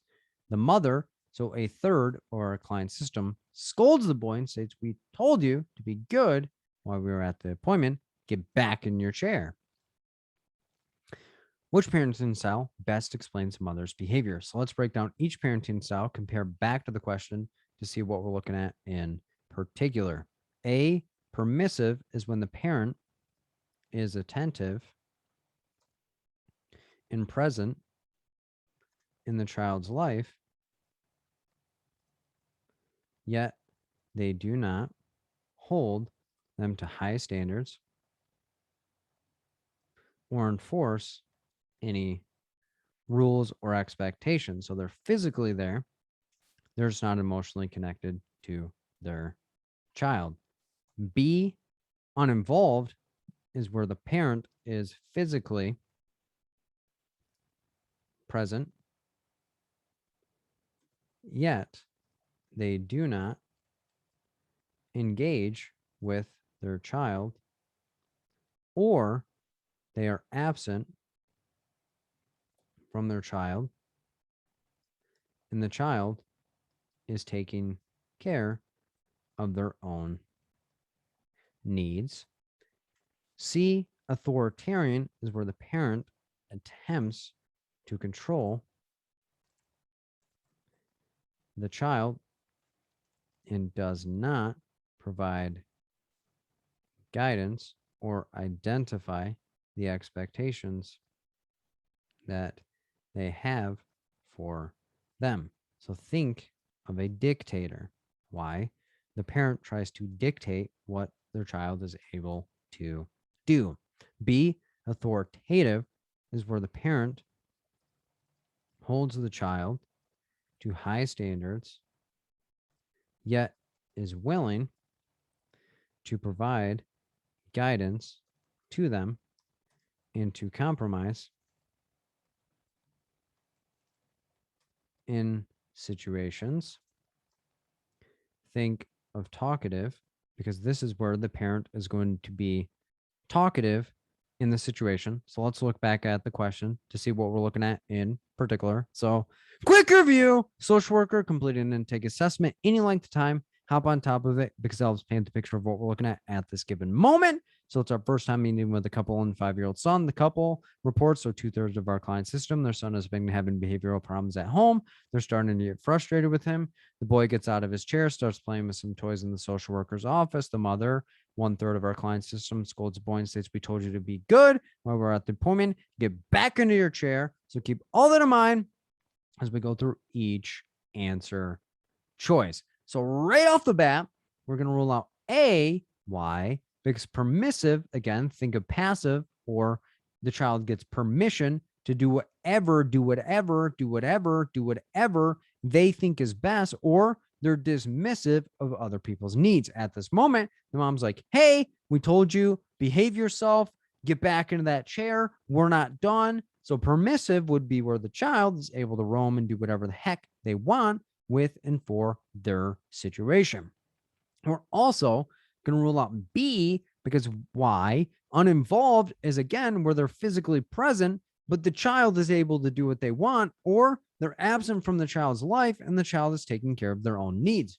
So the mom would have just let the child do it at whatever the heck they wanted, and would have not even engaged with the social worker, or would have been kind of aloof when questions were asked. So that's where they would not even be involved or wouldn't even take their child to a social worker's agency. So now we're in between authoritarian and authoritative. Again, both of them have authority within the situation, but the easiest way to be able to recognize and apply it is authoritarian. Think of an Aryan, think of Hitler. which is a dictator and tries to dictate everything that the child does. Authoritative, key emphasis on tative, is where the parent is going to be more talkative with the child and come up with more of a compromised situation. So let's look back at the question to see what we're looking at in particular. So the child's having problems at home.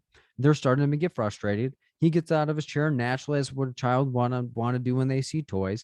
The mom jumps out like a cat that got squirted with water and says, "Get back in your chair. We told you to be good. We're not finished yet." So for that reason, we're going to rule out D and we're going to go with C. Why? Because the mom is not being talkative with the needs of the child and saying, "Hey, what makes you want to play with the toys?" Or, "Hey, you can go and play with the toys," as long as if you're asked a question, you're willing to do it. Authoritarian is like, "Do as I say, and I do not need to hear any back talk or anything in any way, shape, or form." So A is incorrect again, because permissive is where the parent is dismissive of the child, or the child is dismissive of the needs of other people, and the parent is passive, and the child is able to do whatever they want.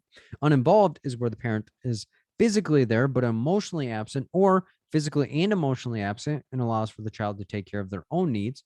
And authoritative is where the parent is more talkative and will compromise with their child to ensure that they're meeting the child where they're at. So the correct answer here is C, authoritarian, because that's where the parent attempts to control the child, does not provide any guidance or say what expectations they have. They just expect the child to listen to everything that they particularly say. The correct answer here is C, authoritarian. So that's how we look at that question in particular.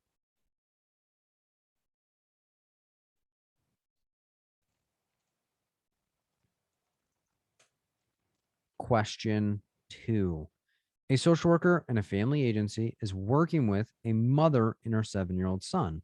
The mother reports that her son does not listen to her and will have behavioral issues when he does not get his way. The boy reports that he does not see anything wrong with his behavior, as his mother does anything he asked her to do. The mother reports her son was recently suspended from school for pushing other children. What parenting style best explains the mother's behavior? A, uninvolved, B, authoritarian, C, authoritative, or D, permissive. And when you have your answer, type the word joy in the chat.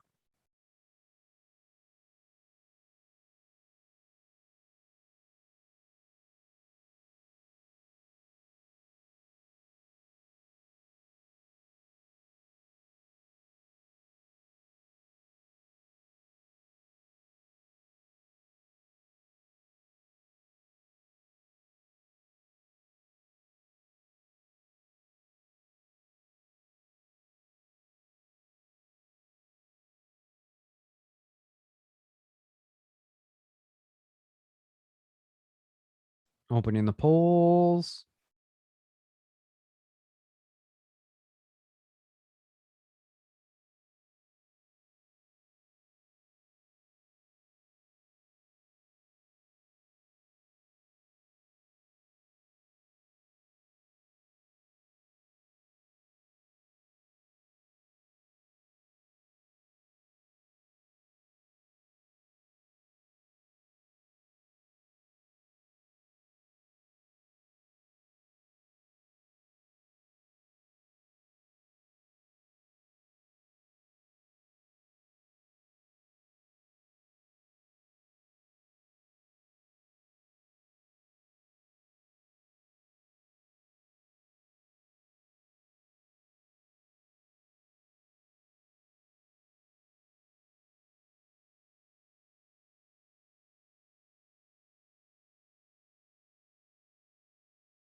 Twenty more seconds.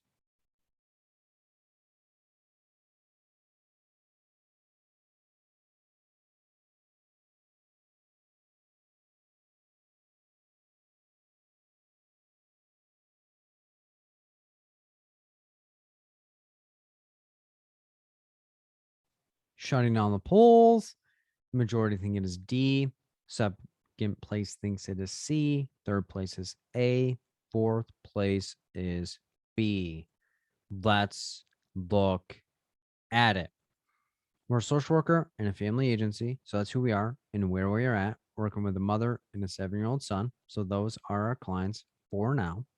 The mother reports, so half of our client system, that her son does not listen to her and that he will have behavioral issues when he does not get his way.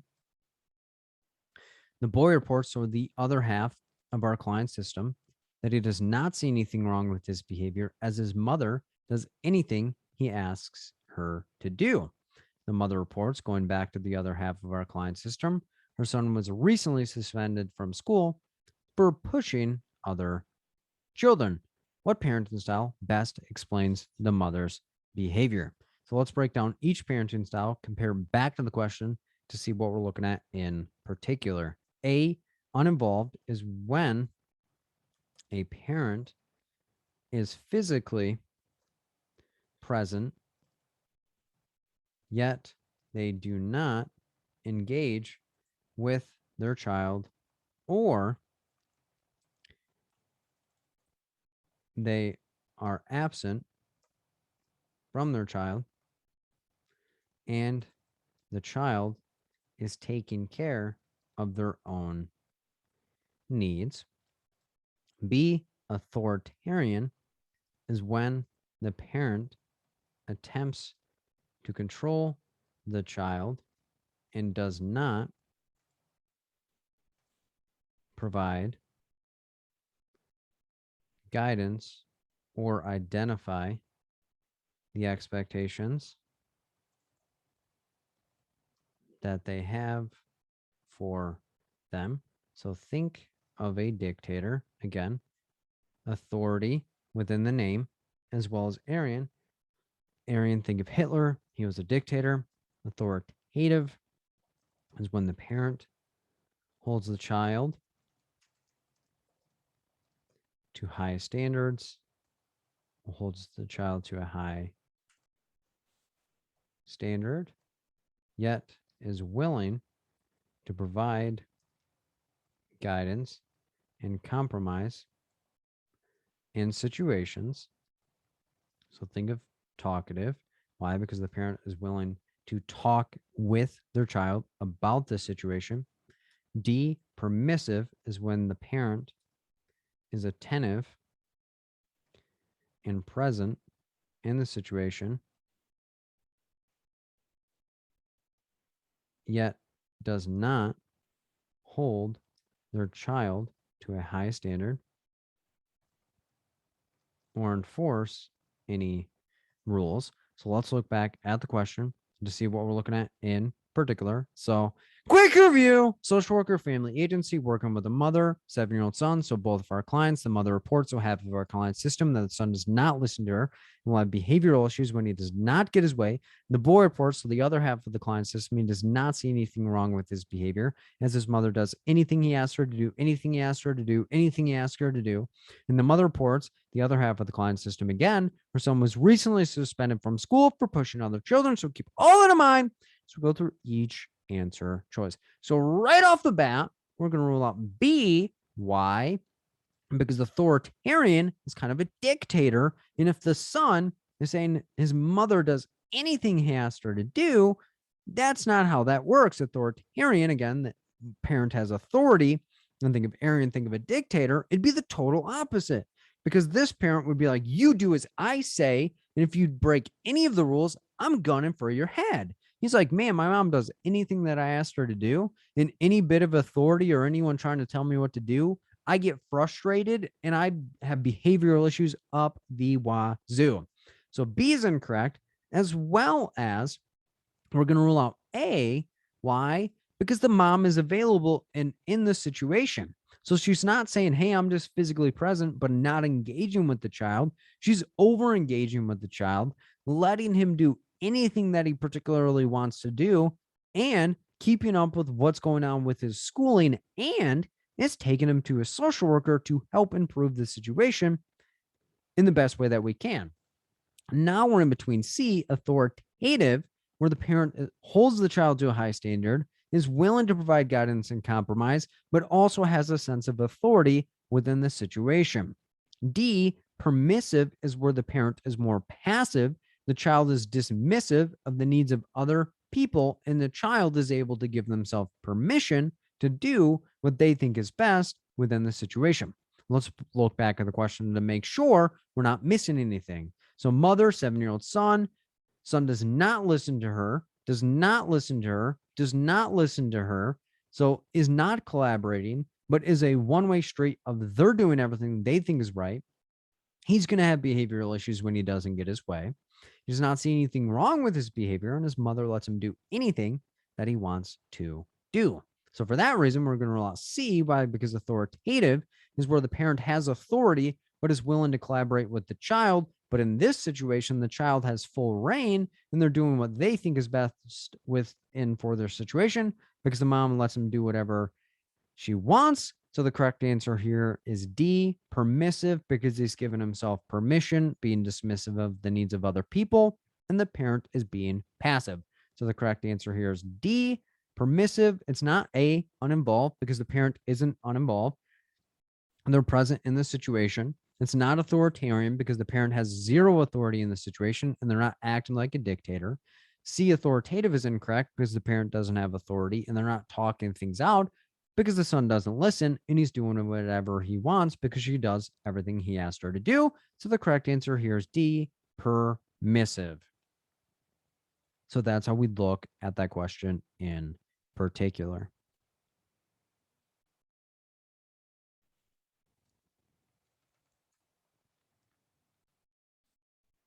Question 3. A social worker in a community mental health clinic has been working with a single mother and her 16-year-old son regarding issues of truancy for the past 3 months. At the beginning of treatment, the boy felt unheard and that his mother was controlling, so he skipped school to spend time with the friends that his mother did not let him see.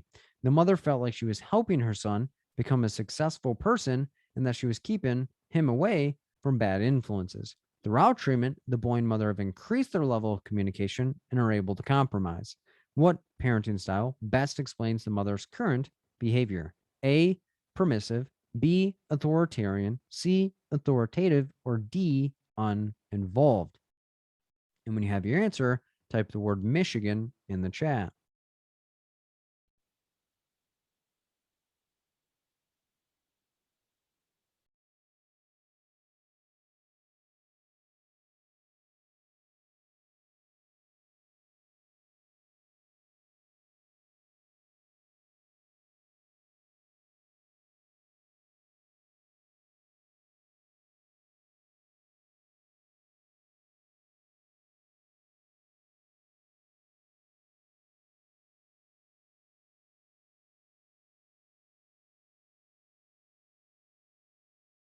Opening the polls.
Twenty more seconds.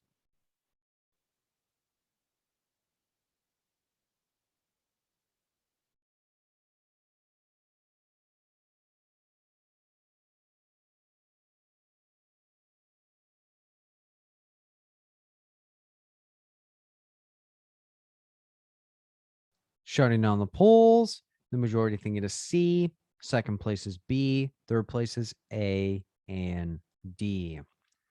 Let's look at it. We're a social worker in a community mental health clinic, so that's who we are and where we are at, working with a single mother and her 16-year-old son. So both of them are our clients at this given moment.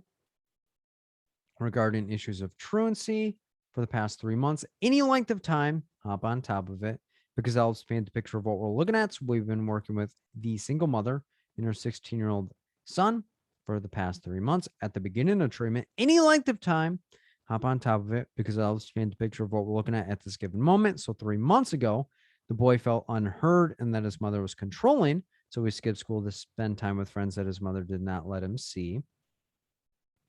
The mother felt like she was helping her son become a successful person and that she was keeping him away from bad influences. So she thought she had her son's best interest at heart. Throughout treatment, any length of time, hop on top of it because that helps paint the picture of what we're looking at this given moment. So for the past 3 months, the boy and mother have increased their level of communication and are able to compromise. What parenting style best explains the mother's current behavior? So let's break down each parenting style, compare back to the question to see what we're looking at in particular. A, permissive is when the parent is attentive and present, yet does not hold their child to a high standard or enforce any rules. B, authoritarian is when the parent attempts to control the child and does not provide guidance or identify the expectations that they have for them. So think of a dictator. Again, key emphasis on authority because the parent has a sense of authority, as well as Aryan, think of Hitler, which is related to a dictator. Authoritative is when the parent holds their child to a high standard, yet is willing to provide guidance and compromise in situations. Think of talkative. Why? Because the parent is more talkative to the child and allows for the child has a sense of connection within the situation. Uninvolved is when a parent is physically present,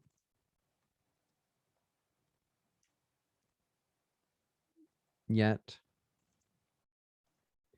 they do not engage with the child, or they are absent from their child, and the child is taking care of their own needs. So let's look back at the question to see what we're looking at in particular. So quick review: social worker, community mental health clinic. So that's who we are, where we're at, working with a single mother, 16-year-old son, both our clients regarding issues of truancy for the past 3 months. Any length of time, hop on top of it because I'll paint the picture of what we're looking at this given moment. So at the beginning of treatment, any length of time, hop on top of it because I'll paint the picture of what we're looking at this given moment. So for the past 3 months or 3 months ago, the boy felt unheard and that his mother was controlling. So he skipped school to spend time with the friends that his mother did not let him see. The mother felt like she was helping her son become a successful person and that she was keeping him away from bad influence. She was like, hey, I know particularly what you're up to. I think this is what's best for you. And this is what we need to see within this situation. However, throughout treatment, any length of time, hop on top of it because I'll paint the picture of what we're looking at this given moment. So for the past 3 months, the boy and mother have increased the level of communication and are able to compromise. So keep all that in mind as we go through each answer choice. So right off the bat, we're going to rule out B. Why? Authoritarian, again, key emphasis on authority, but also Aryan, equate that to Hitler, which is a dictator. So at the beginning of the question, at the beginning of treatment, the mother was more of an authoritarian type parent. The mother was controlling and was saying, I know what's best for you. You need to stay away from bad influences. So at the beginning of the question, however, throughout the past 3 months, she has been willing to compromise with the boy. So B is incorrect. Maybe in the past it would have been more of a different situation, but not at this moment. We're also going to rule out B. Why? Because the parent's not being passive. The child does not have permission to do whatever the heck they want, and they're not dismissing the needs of other people. Maybe at the beginning, the mother was authoritarian, and the child is more passive within the situation. However, again, the boy and mother have increased their level of communication and are able to compromise now and come up with a mutual solution within this situation. So now we're in between C, authoritative. Again, the parent has authority, but they're more talkative with the child, uninvolved, where the mom is absent from the child's life or the child is left to take care of themselves. So let's look back at the question to make sure we not make a mistake. The mother was more of an authoritarian parent at the beginning of treatment. Any length of time, hop on top of it, helps paint the picture. Mother felt like she was helping her son become successful, avoiding bad influences. Throughout the past 3 months, the boy and mother have increased the level of communication and are now able to compromise. So for that reason, we're going to rule out D. Why? Because the mom is involved emotionally and physically within the child's situation. The correct answer here is C, authoritative. A is incorrect, permissive, because the parent isn't passive. The child doesn't have permission to do whatever they want, and they're not dismissive of the needs of other people. B, authoritarian, is wrong because the parent does have authority, but they're not being a dictator in the situation. They were 3 months ago, but now they've been working to do different things because when you know better, you tend to do better. And D is incorrect, uninvolved, based on the fact that the parent is involved and they're actually trying to help their child become the best possible version of themselves. And in this situation, they're collaborating and compromising more.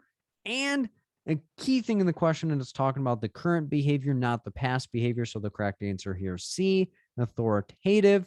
When the parent holds their child to a high standard, willing to provide guidance and compromise in the situation. So the correct answer here is C, authoritative. So that's how we look at that question in particular.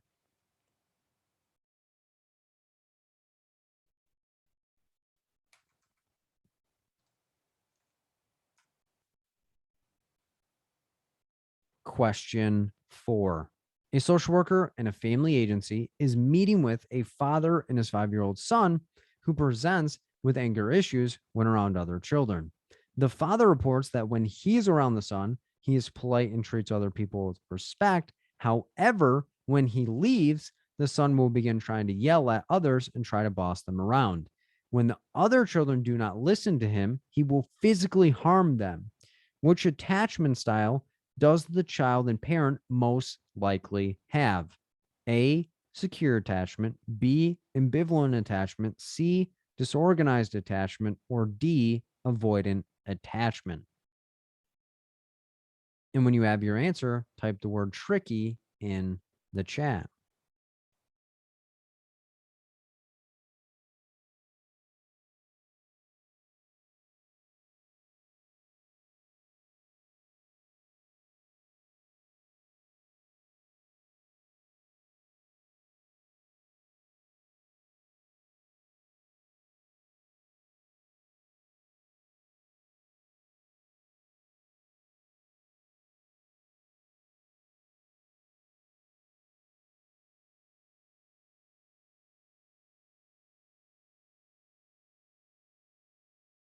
Opening the polls.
20 more seconds.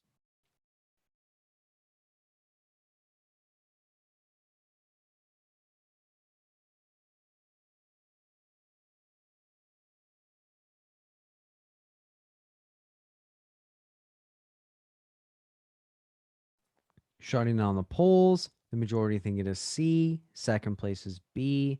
Third place is A. Fourth place is D. Let's look at it. We're a social worker and a family agency, so that's who we are and where we are at, meeting with a father and his 5-year-old son. So that is our client system right now. And the 5-year-old presents with anger issues when around other children. The father reports to not our direct client, but somebody close to him, that when he is around his son, he is polite and treats others with respect.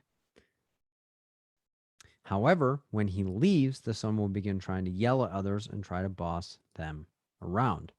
When the other children do not listen to him, he will physically harm them. So, kind of like an explosion. Which attachment style does the child and parent most likely have? So, let's break down each attachment style, compare back to the question to see what we're looking at in particular. A secure attachment is when the child feels connected to their parent and or caregiver and has a normal response to them and has emotion regulation. B, ambivalent attachment is when the child does not feel secure in their environment and will have periods of clinging to their caregiver and periods of being distant from them. They have not had a consistent emotional reaction. C, disorganized attachment is when the child will avoid their caregiver or parent and they will have mixed emotions when they are absent. They will have periods of comfort and periods of distress. Think of an explosion. D, avoidant attachment is when the child will avoid their parent or caregiver and soothe themselves when distressed. So let's look back at the question to see what we're looking at in particular. So, quick review. Social worker family agency meeting with a father and 5-year-old son who presents with anger issues when around other children. Father reports that when he is around the son, he is polite and treats other people with respect. However, when he leaves, the son will begin trying to yell at others and try to boss them around. When other children do not listen to him, he will physically harm them. So keep all that in mind as we go through each answer choice. So right off the bat, we're going to rule out A. Why? Because secure attachment is that they would feel connected to their parent and or caregiver, as well as be open and willing to connect to other children based on the fact that they would have emotion regulation when they are away from their parent and or caregiver. We're also going to rule out D. Why? Because avoidant attachment is when the child will avoid their parent and or caregiver and soothe themselves when distressed. So that is going to be the tricky component there, is avoidant, as they avoid their parent and or caregiver. However, if we look at it, the father reports that when he is around the son, he's polite and treats other people with respect. Therefore, they're not avoiding the parent or the father within this situation. Now we have to ask ourselves, is this person having an ambivalent attachment or disorganized attachment? Ambivalent attachment is when the child does not feel secure in their environment. They will cling to their caregiver when their caregiver will give them attention, but when their caregiver is pushing them away, they will then have an adverse reaction and or have some resistance within the situation. Disorganized, think of a disorganized room or something that has chaos or like an explosion, because the child will avoid their parent or caregiver, as well as be nervous and confused when their parent or caregiver is going to explode around them. So let's look back at the question to see what we're looking at in particular. So they're having anger issues when around other children. The father reports that when he is around the son, so when he's around the son, that he's polite and treats other people with respect. However, when he leaves, the son will begin yelling at other people and trying to boss them around. So, from the sounds of it, the father is giving him attention and he feels great. But when people are not giving him attention, he's having this adverse reaction to other people. So, therefore, we are going to rule out C and go with B. Why? Because disorganized is when somebody is unsure whether somebody is going to have an explosive reaction around them or not. And in this situation, it does not say that the father is not around within this situation. However, if you look at it, the father is saying that, hey, he's polite and treats other people with respect around me. But when people are not respecting him, or they're not wanting to be around him, he's yelling at other people and trying to tell them what to do. And they will physically harm him when they're not listening. So he is trying to take control of his environment and is ambivalent around whether people will accept him or not. And when people are trying to push him away, he will get kind of angry and frustrated. So A is incorrect, because secure attachment is where somebody feels safe and secure within their environment and they are able to regulate their own emotions. C is incorrect, because disorganized is where they are going to avoid their parent or caregiver, or when they're around their parent or caregiver, they're kind of nervous and confused or aloof because they're not sure if their parent or caregiver is going to be a comfort place or an explosive ticking time bomb. But it doesn't say that the father is an explosive ticking time bomb. It states that he's getting comfort at home, but when he's around other people, they're not really listening to him. So he feels rejected and he is taking control in the situation. So C would be incorrect because it doesn't say he's being abused in any way, shape, or form. And D is incorrect because avoidant is where the parent is kind of not around and the child is avoiding them for that reason. So this one is very tricky because a lot of times people are like, man, it's disorganized, because disorganized is that chaos and ticking time bomb. However, the child is not avoiding their parent and or caregiver, or does not say that the child is being abused in any way, shape, or form, or that they're confused. They actually feel connected to the parent. And with ambivalent attachment, it's when somebody wants to accept them, they're clinging to that person or become dependent on that person. But when somebody is not attending and mending to their needs, again, they're saying, hey, I'm trying to boss people around because I want that sense of control. The children aren't listening. I'm going to physically harm you and take control of the situation. So they're not getting their needs met. So they're doing something in order to get their needs met and or pushing the people away by physically harming them. So the correct answer here is B, ambivalent attachment. So that's how we look at that question in particular.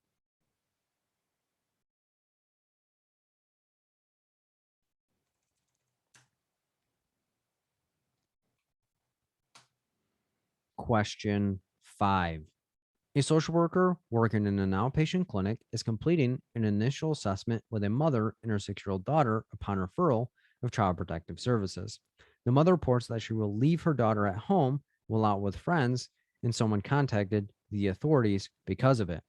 The mother reports that the daughter will complete chores such as cooking for the family and cleaning for the house. The daughter's not saying anything and is distant from the mother. Which attachment style best explains the family's relationship? A, secure attachment, B, ambivalent attachment, C, avoidant attachment, or D, disorganized attachment. And when you have your answer, type the word determination in the chat.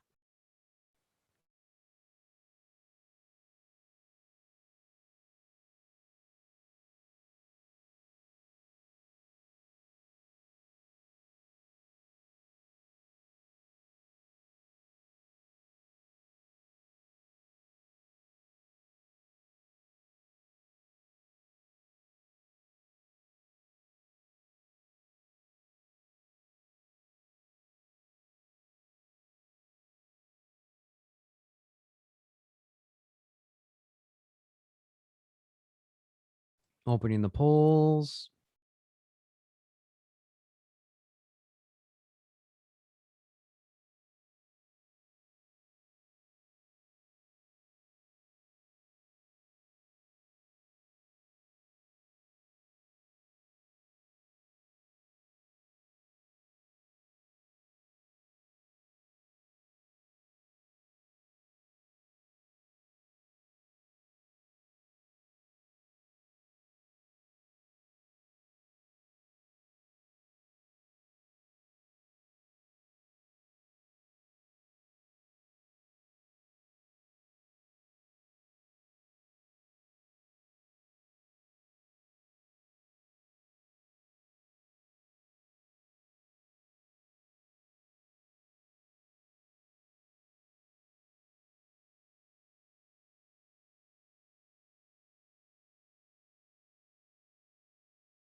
Twenty more seconds.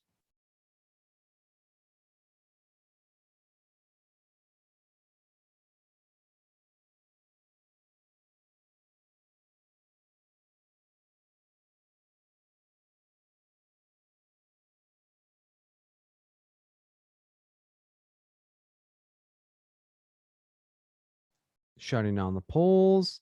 The majority think it is C. Second place is D. Third place is B. Fourth place is A.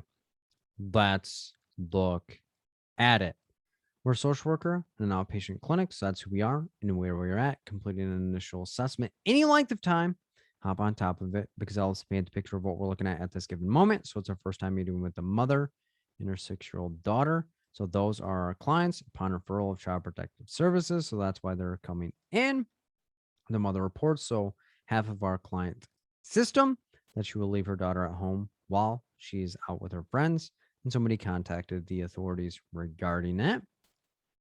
The mother reports again half of our client system that the daughter will complete chores such as cooking for the family and cleaning out the house. So doing the majority of the maintenance of the home. The daughter does not say anything and is distant from her mother.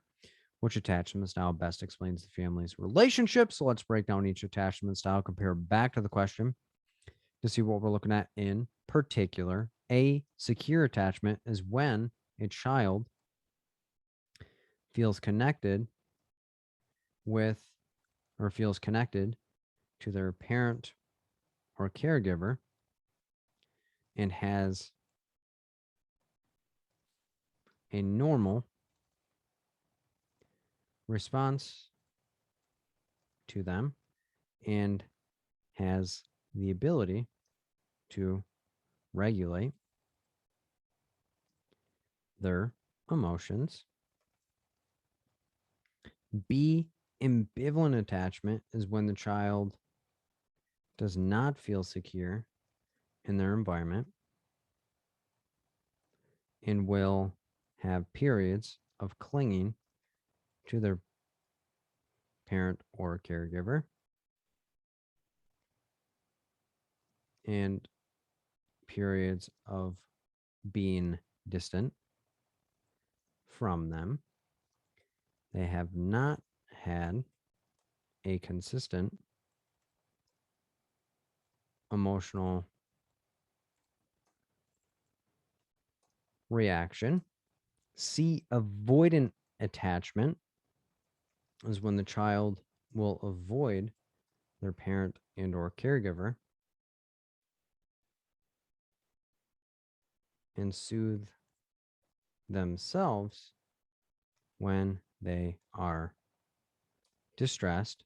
D, disorganized attachment is when the child will avoid their parent and or caregiver and they will have mixed responses when they are absent. They will have periods of comfort and periods of comfort at times of distress. So let's look back at the question to see what we're looking at in particular. So, quick review: social worker working in an outpatient clinic, completed an initial assessment. Any length of time, hop on top of it because I'll paint the picture of what we're looking at. Working with a mother and a 6-year-old daughter upon referral Child Protective Services. So they're not coming on their own motivation. CPS referred them. The mother reports. So that's half of our client system, that she will leave her daughter at home while she is out with her friends, and someone contacted the authorities because of it. The mother reports. So half of our client system, again, that the daughter will complete chores such as cooking for the family and cleaning the house. The daughter does not say anything and is distant from her mother. So keep all that in mind as we go through each answer choice. So right off the bat, we can rule out A. Why? Because secure attachment would be when the family system feels, one, connected to one another. The child feels like the parent has their best interest at heart and is satisfying their needs, as well as the child is able to self-regulate their own self, as well as know that the parent is going to mend and tend to their needs if needed. That's not happening based on the fact that the mom will leave her daughter at home by herself in order to take care of her needs on her own. Therefore, we're also going to rule out B. Why? Because it doesn't say anywhere in the question that at times the mother is mending and attending to her daughter's needs. It's all on the daughter to maintain the house as well, such as cooking for the family and cleaning the house. The mom is not satisfying those needs and leaving it up to the 6-year-old daughter because, again, the daughter is 6 years old. Therefore, a 6-year-old is the one that is maintaining the cooking and cleaning of the house. That also, the daughter does not say anything and is distant from the mom. It's not saying a single word. So B is incorrect because, again, at times the child will feel connected to the parent, but also when the parent is not satisfying their needs, they're going to push them away. But nowhere in the question does it say that the mom is satisfying her emotional needs at any periods of time. Therefore, we're in between avoidant attachment, where the child will avoid their parent or caregiver and soothe themselves and satisfy their own basic needs, or D, disorganized. Think of something that's disorganized or chaotic, or ticking time bomb, of where the child will avoid their parent or caregiver. And in addition to that, the child will be confused or aloof and waiting for the parent to explode at any given moment. But let's look back at the question to make sure that we're not missing anything. We have a mother, 6-year-old daughter. CPS referred them. She will leave the daughter at home to leave the child be independent, self-soothe, and take care of her own self. The daughter is cooking for the family and cleaning the house. The daughter does not feel connected from the mother in any way, shape, or form. It doesn't say the mother is physically and or emotionally or sexually abusing the child.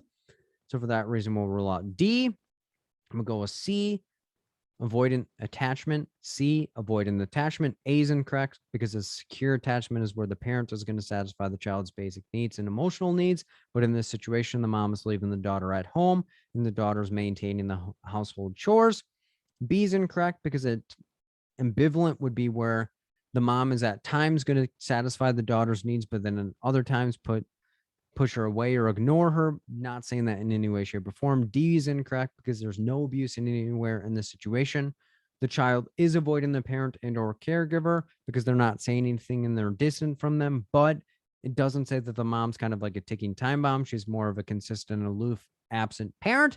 So the correct answer here is C, avoidant attachment. So that's how we look at that question in particular.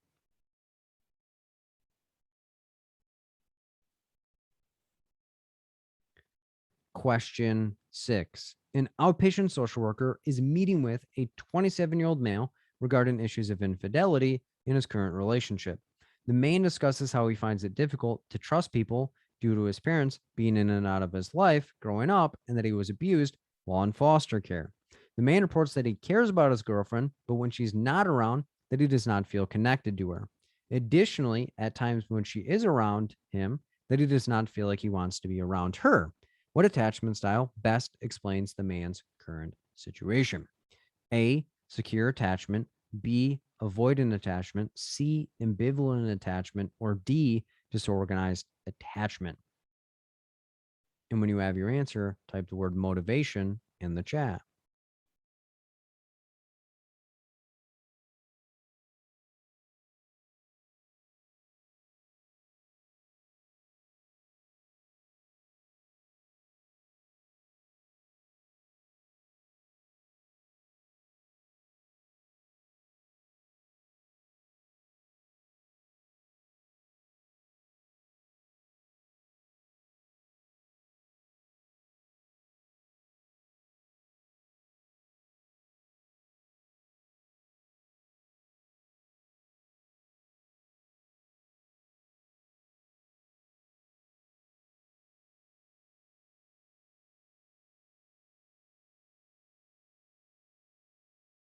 Opening the polls.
Twenty more seconds.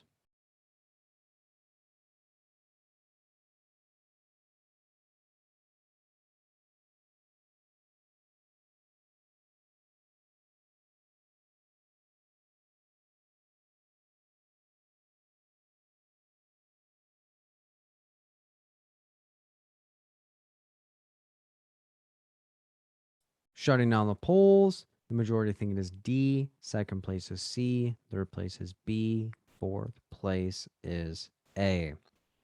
Let's look at it. We're an outpatient social worker, so that's who we are and where we are at. Meeting with a 27-year-old male, so that is our client, regarding issues of infidelity in his current relationship. So he's been kind of cheating on his girlfriend.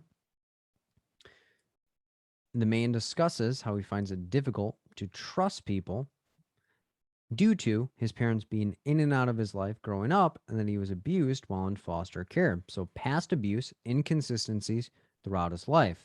The man approached that he cares about his girlfriend, but when she's not around, that he does not feel connected to her. So kind of out of sight, out of mind. Additionally, at times when he's around, she's around him, that he does not feel like he wants to be around her. So kind of pushing her away at those moments. So let's break down each attachment style, compare back to the question to see what we're looking at in particular. A secure attachment is when someone feels confident that their partner will be available and able to satisfy their needs. So when the partner leaves, they become upset and have joy upon their return. B, avoidant attachment is when someone does not feel connected with their partner and they prefer to be alone and satisfy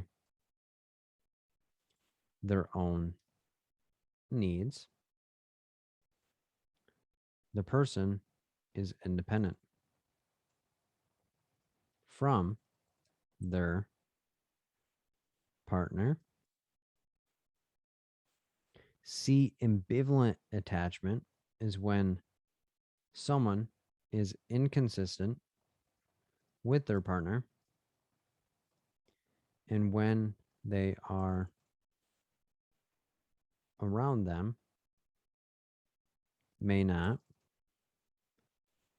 feel connected with them, and may even reject them. They try to engage the person when they want to and have inconsistent emotional responses.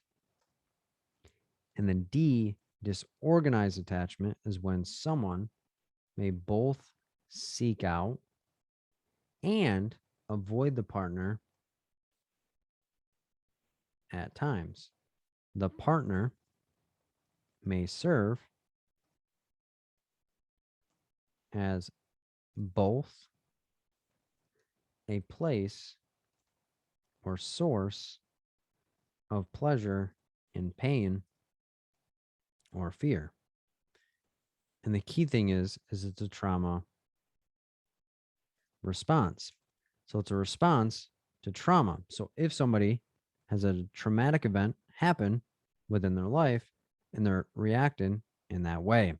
So let's look back at the question to see what we're looking at in particular. So, quick review: outpatient social worker meeting with a 27-year-old male regarding issues of infidelity in his current relationship. The man discusses how he finds it difficult to trust people due to his parents being in and out of his life growing up, and that he was abused while in foster care. The man reports that he cares about his girlfriend, but when she's not around, he does not feel connected to her. Additionally, at times when she's around him, he does not feel like he wants to be around her. So keep all that in mind. So we go through each answer choice. So right off the bat, we're going to rule out A. Why? Because the huge thing here is that when the partner leaves, he does not become upset and does not have joy upon the return. Why? Because he does not feel connected to her when she's not around him. And when she is around, he does not feel like he wants to be around her, but it's only at times. So it's kind of an inconsistent pattern of like, sometimes I want you around, other times I do not want you around. So for that reason, we're also going to rule out B. Why? Because avoidant would be that they do not want to be connected to their partner in any way, shape, or form. They prefer to be alone and they want to be 100% independent of the person. And that wouldn't be the case because this 27-year-old male would not be coming to services if he did not care about the relationship and did not want to be engaged within this situation. So that's the thing here is avoidant. He wouldn't even be coming into services to discuss this situation. He would just aloof and be like, all right, I'm out. See ya. Have a nice little life. Now we're in between C, ambivalent, when the person is inconsistent and when they are around, they don't feel connected and they may even reject them. Or they try to engage the person when they want to and have those inconsistent emotional responses. But D, disorganized, think of a disorganized or chaotic environment. They are both going to be sources of comfort as well as pain to the individual. So let's look back at the question to make sure that we're not missing any details. 27-year-old male, issues of infidelity. Therefore, he has been cheating on his partner, which makes him a sense of comfort as well as a source of pain for his partner. He finds it difficult to trust people due to his parents being in and out of his life growing up. So inconsistent childhood. He had some neglect within the situation and he was abused while in foster care. So he has had a very chaotic environment of, is this person going to leave me or is this person going to abuse me in my situation?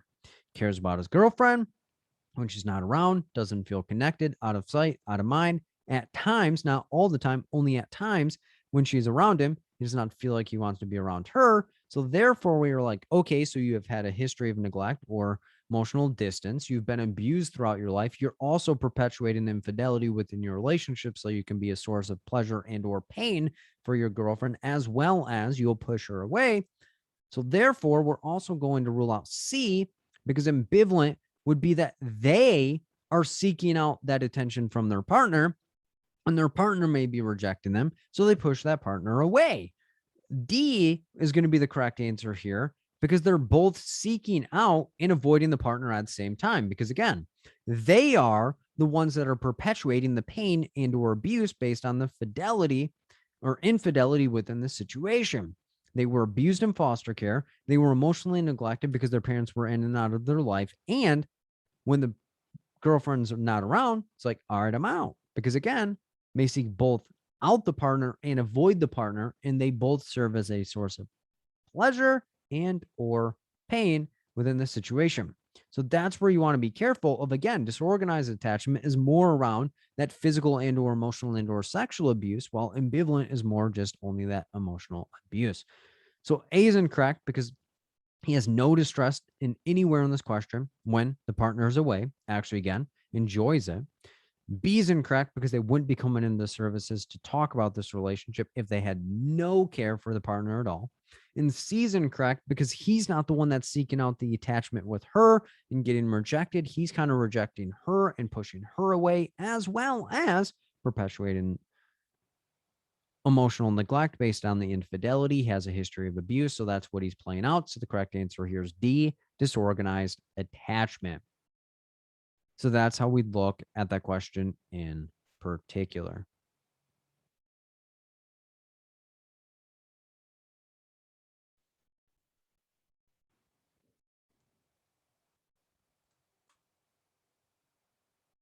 Question 7. A social worker in an outpatient clinic is meeting with a 56-year-old female who presents with depressive symptoms. The woman reports that she recently lost her job at 20 years and has been isolating herself because she feels like no one will like her anymore. The woman reports that her appetite is decreased and she will get 2 to 3 hours of sleep per night. The woman reports that she cannot even look at herself without feeling disgusted. What level of Maslow's hierarchy of needs best explains the woman's situation? A, physiological, B, love and belonging, C, esteem, or D, self-actualization. And when you have your answer, type one thing that you're looking forward to next week.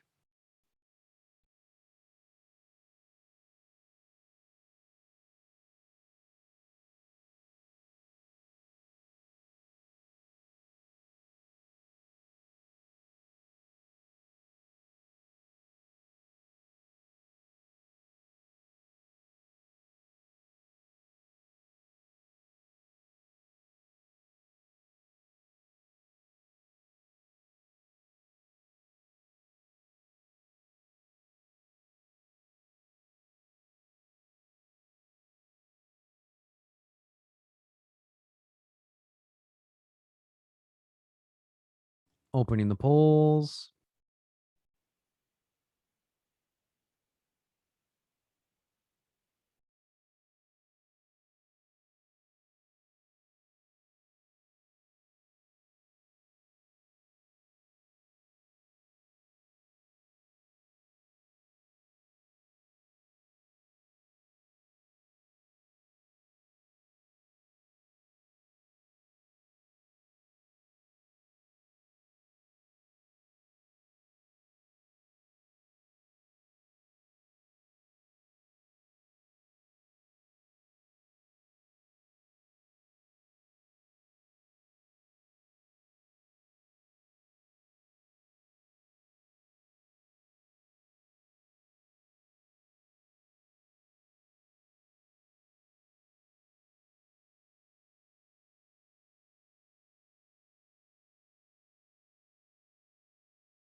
Twenty more seconds.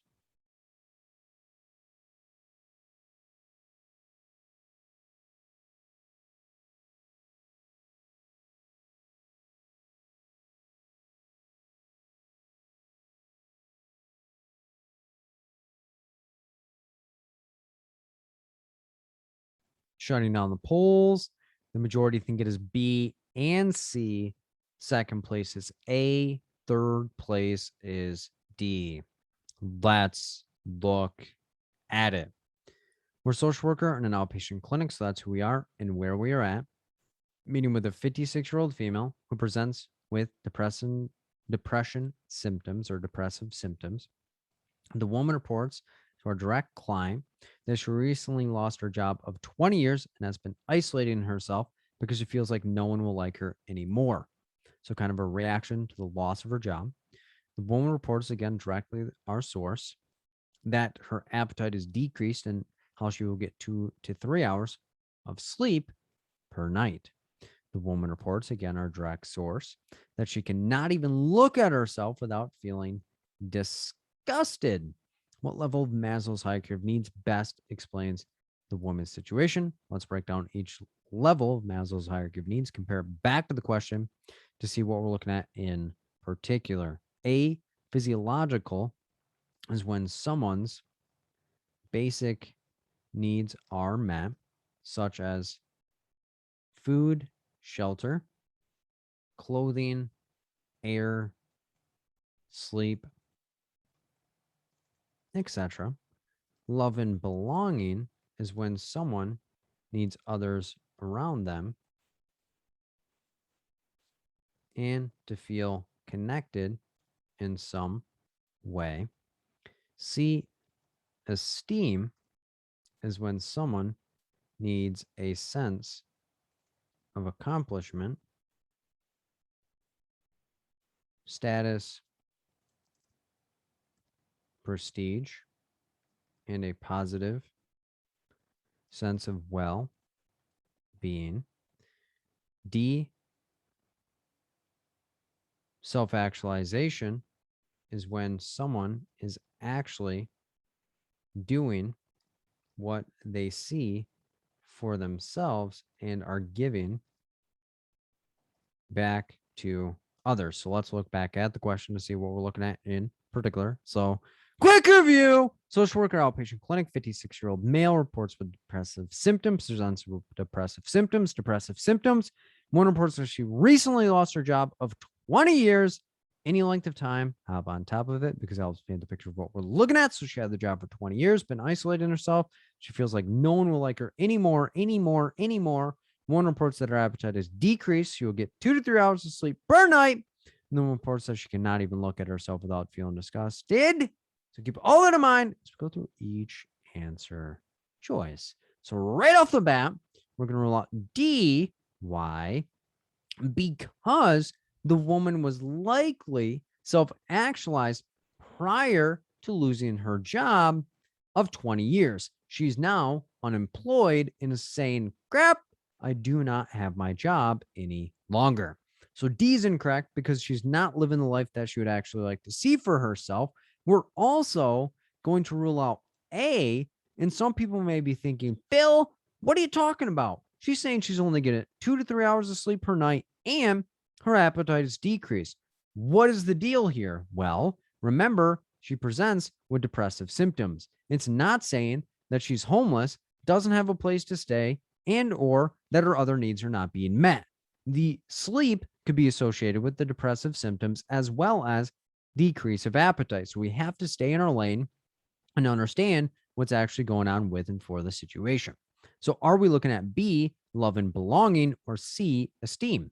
So if we look closely, lost her job of 20 years and has been isolating herself because she feels like no one will like her anymore. So it could potentially be a sense of love and belonging. However, if we think about it, it is predicated or based on the loss of the job. So she's not like, no one's going to like me because I don't have love and belonging. She's saying, I lost my job and this is my identity. And I can't even look at myself without feeling disgusted because my entire identity was wrapped up into my job. So for that reason, we're going to rule out B. Why? Because at the end of the day, it's all predicated on her esteem. Why? Because she lost her job. She's been isolating herself. She feels like people are no longer going to like her because she doesn't have the job that gave her power and prestige. She's having depressive symptoms in relation to the loss of the job. Her appetite is decreased 2 to 3 hours per sleep. It's not the physiological needs because it doesn't say she's homeless, doesn't say she doesn't have food to eat. She's just saying she's not eating and not sleeping. Doesn't say she doesn't have a place to sleep and or eat. B is incorrect because she does say that no one will like her anymore. However, it's based on her job. And D is incorrect because if somebody's in this particular situation, we're likely not saying this is what they saw for themselves in the past. So the correct answer here is C, esteem, because she's no longer feeling like she's accomplished things. Her status and prestige are gone, and her positive sense of well-being is now relinquished based on the fact that she's feeling disgusted with herself. So the correct answer here is C, esteem. So that's how we look at that question in particular.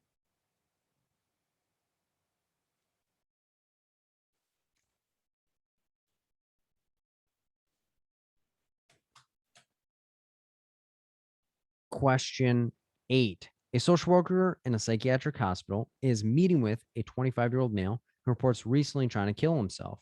The man reports that he's been homeless for 3 years because his potential was robbed from him. The man reports that he used to be in a relationship with a woman for 6 years and that he's was just going to be the director of a successful marketing firm, but everything fell apart. What level of Maslow's hierarchy of needs best explains the man's situation? A, esteem.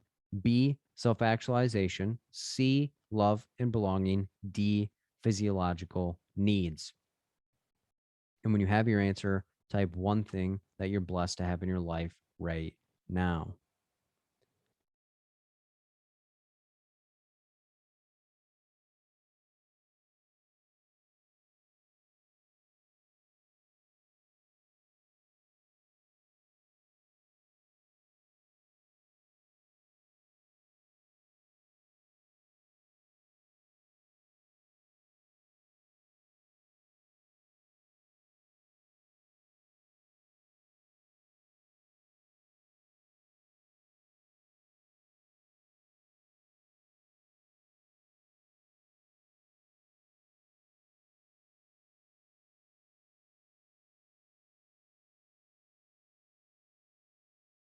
Opening the polls.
Twenty more seconds.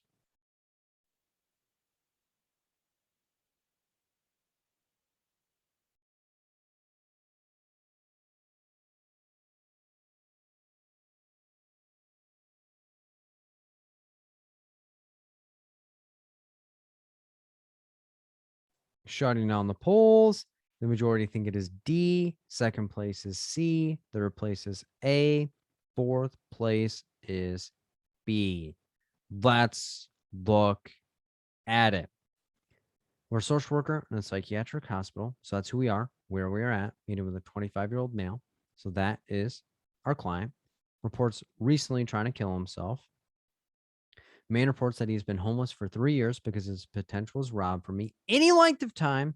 Hop on top of it because it helps paint the picture of what we're looking at this given moment. So 3 years, he's been homeless. Man reports he used to be in a relationship with a woman for 6 years and that he was going to be the director of a successful marketing firm, but everything fell apart. Any length of time, hop on top of it because it helps paint the picture of what we're looking at. So he's been homeless for 3 years, and 6 years ago, he was in a relationship with a woman. So let's break down each level of Maslow's hierarchy of needs, compare back to the question to see what we're looking at in particular. A, esteem is when someone needs a sense of accomplishment, status, prestige, and a positive sense of well being. B, self actualization is when someone is actually doing what they see for themselves and are giving back to others. C, love and belonging is when someone needs others around them to feel connected in some way. D, physiological needs is when someone's basic needs are met, such as food, shelter, clothing, air, water, etc.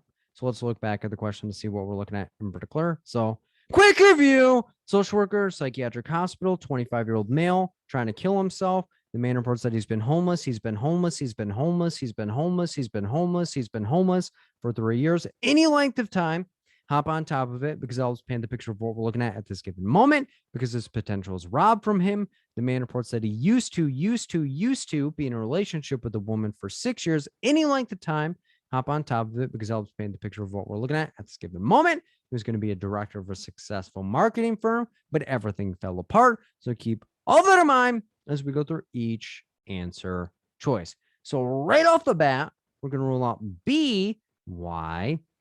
Because the man is in a psychiatric hospital. He's been homeless for 3 years. He says his potential was robbed from him. He was in a relationship with a woman for 6 years. He was going to be the director of a successful marketing firm, but everything fell apart. So this is definitely not what he actually wants to do with and for his situation. We're also going to rule out A. Why? Because he was going to be the director of a successful marketing firm, but that all fell apart. So he's not saying, hey, I'm coming to the hospital because I wanted to kill myself, because he was going to be the director of the successful marketing firm 3 years, if not longer ago, because he's been homeless for 3 years. Any length of time, hop on top of it because it helps paint the picture of what we're looking at this given moment. So that's going to be ruled out. Now we have to ask ourselves, is he more focused on the relationship or is he more focused on his physiological needs? So let's look at what we're looking at. We're in the psychiatric hospital, 25-year-old male, recently tried to kill himself. He's been homeless for 3 years. His potential was robbed from him. He said he used to be in the relationship. He's no longer in the relationship with a woman for 6 years. He was going to be the successful director of a marketing firm. So now we have to ask ourselves, is he more focused on the relationship that he was in for 6 years or the fact that he's been homeless for 3 years? So for that reason, we're going to rule out C. Why? Because we're in a psychiatric hospital. He tried killing himself. He's been homeless. Therefore, his physiological needs are being unmet. He doesn't have shelter. He doesn't have any of these other basic needs. So A is going to be incorrect because he's not focused and hung up on the director of the successful marketing firm. He's not living the life that he actually wanted to see for himself. He's not focused on the relationship with the woman that he was with for 6 years. He tried killing himself. He's in a psychiatric hospital and he's been homeless for 3 years. Therefore, we would want to focus on his physiological needs first. So the correct answer here is D, physiological needs. So that's how we look at that question in particular.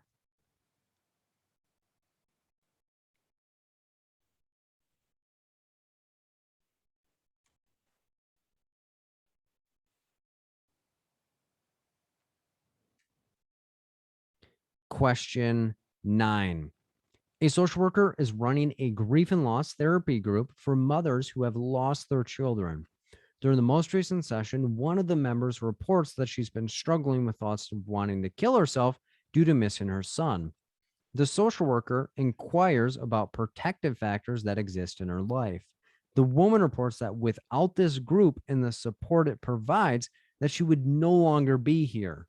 What level of Maslow's hierarchy of needs best explains the woman's comment? A, esteem. B, self-actualization. C, love and belonging. Or D, safety. And when you have your answer, type one positive thing about yourself in the chat.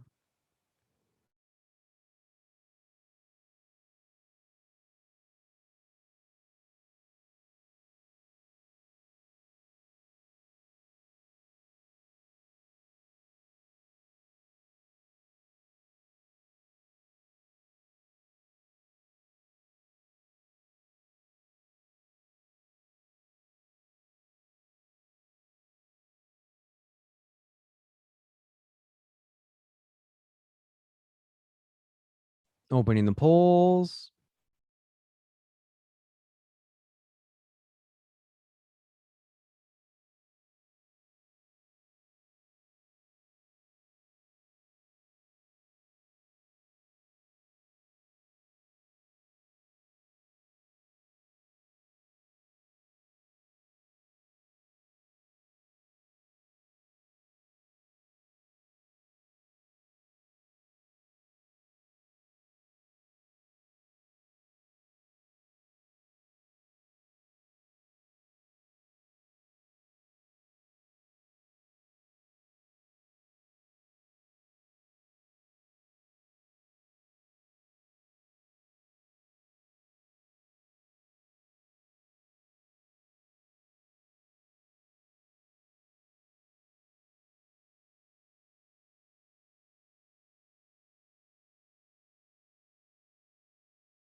20 more seconds.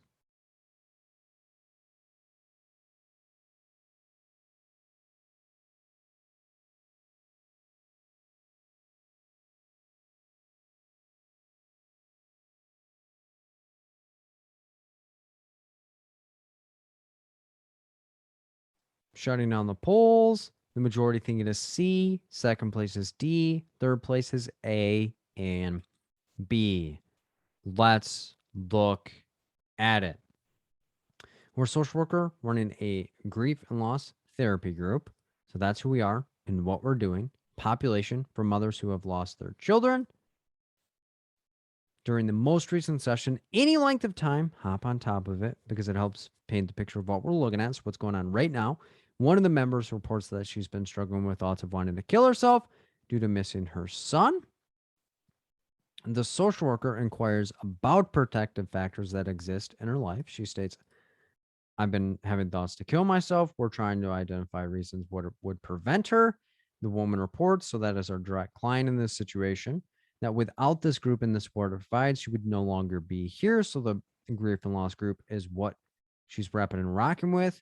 So what level of Maslow's hierarchy of needs best explains the woman's comments? So let's break down each level of Maslow's hierarchy of needs, compare back to the question to see what we're looking at in particular. A, esteem is when someone needs a sense of accomplishment, status, prestige, and a positive sense of well-being.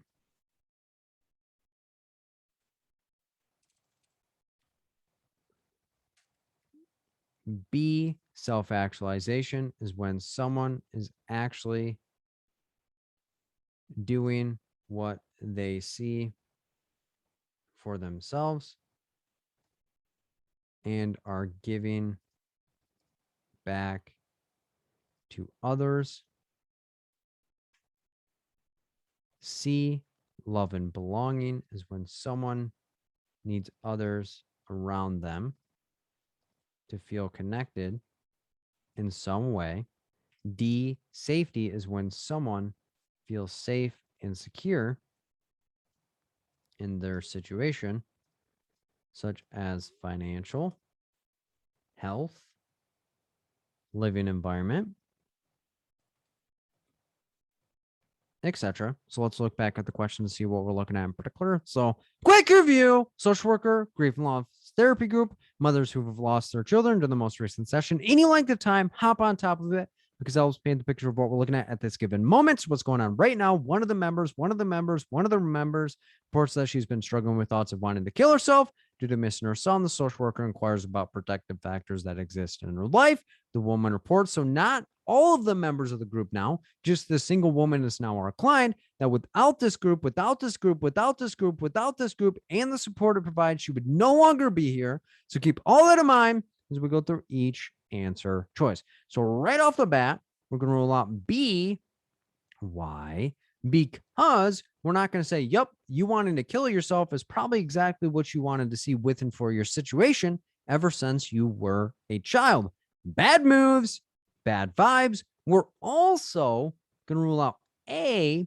Why? Because this woman is not looking for a sense of accomplishment. She's not striving and driving to get some status or prestige and or focusing on a positive sense of well-being. She's stating, my son passed away. I'm having thoughts to kill myself. And this group is what's rapping and rocking with me and holding me up and preventing me from not completing suicide.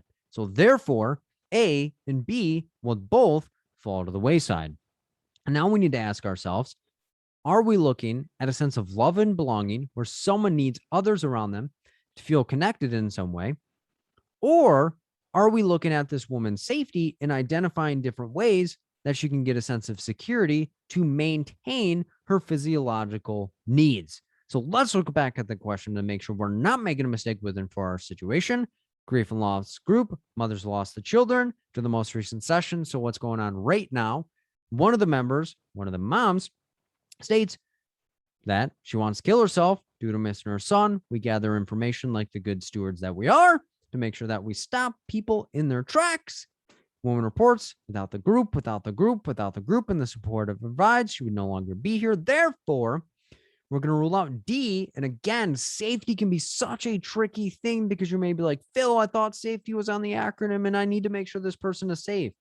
Safety in Maslow's scheme of levels are a lot different than what we would think in a normal question. So therefore, the answer would be C, love and belonging, because she needs a sense of being, we're all in this together, to ensure that she feels that support that she needs. Because she's saying, without this group and the support it provides, I would no longer be here. So A is incorrect because she's not striving and driving to become the best. She's not looking to accomplish things, and she's not focusing on a positive sense of well-being. B is incorrect because she's not feeling self-actualized, or it's not what she would actually want to see for herself, which is complete suicide. D is incorrect because it's not safety in the sense of her trying to maintain her physiological needs. She's focusing more on the support in the group that is preventing her from completing suicide. So the correct answer here is C, love and belonging. So that's how we look at that question in particular.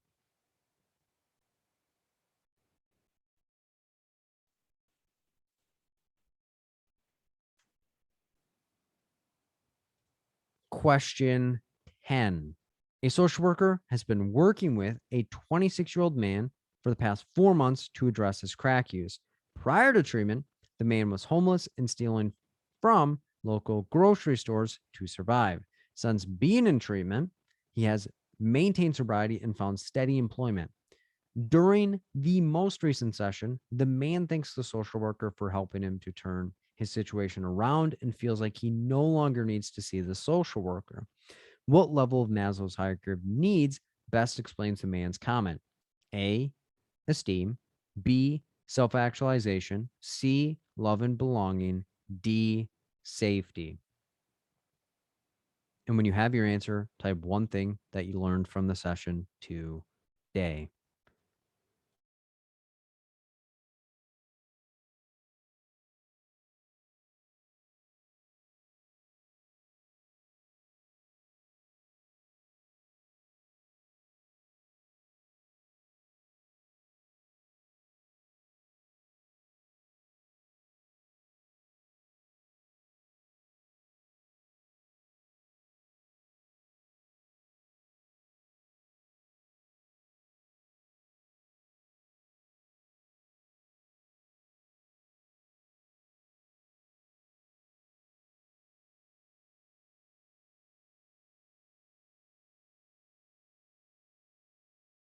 Opening the polls.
Twenty more seconds.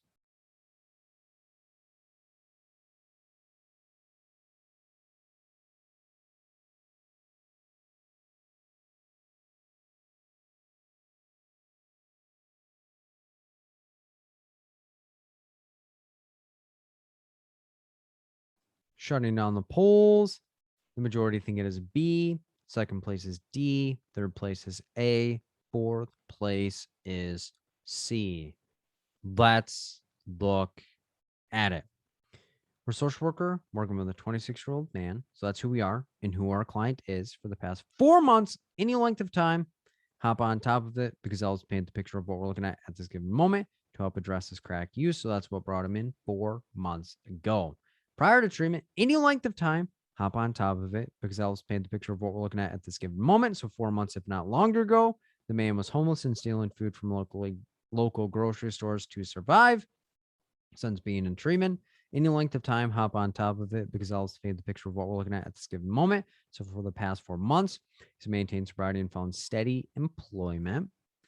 During the recent session, any length of time, hop on top of it because I'll paint the picture of what we're looking at this given moment.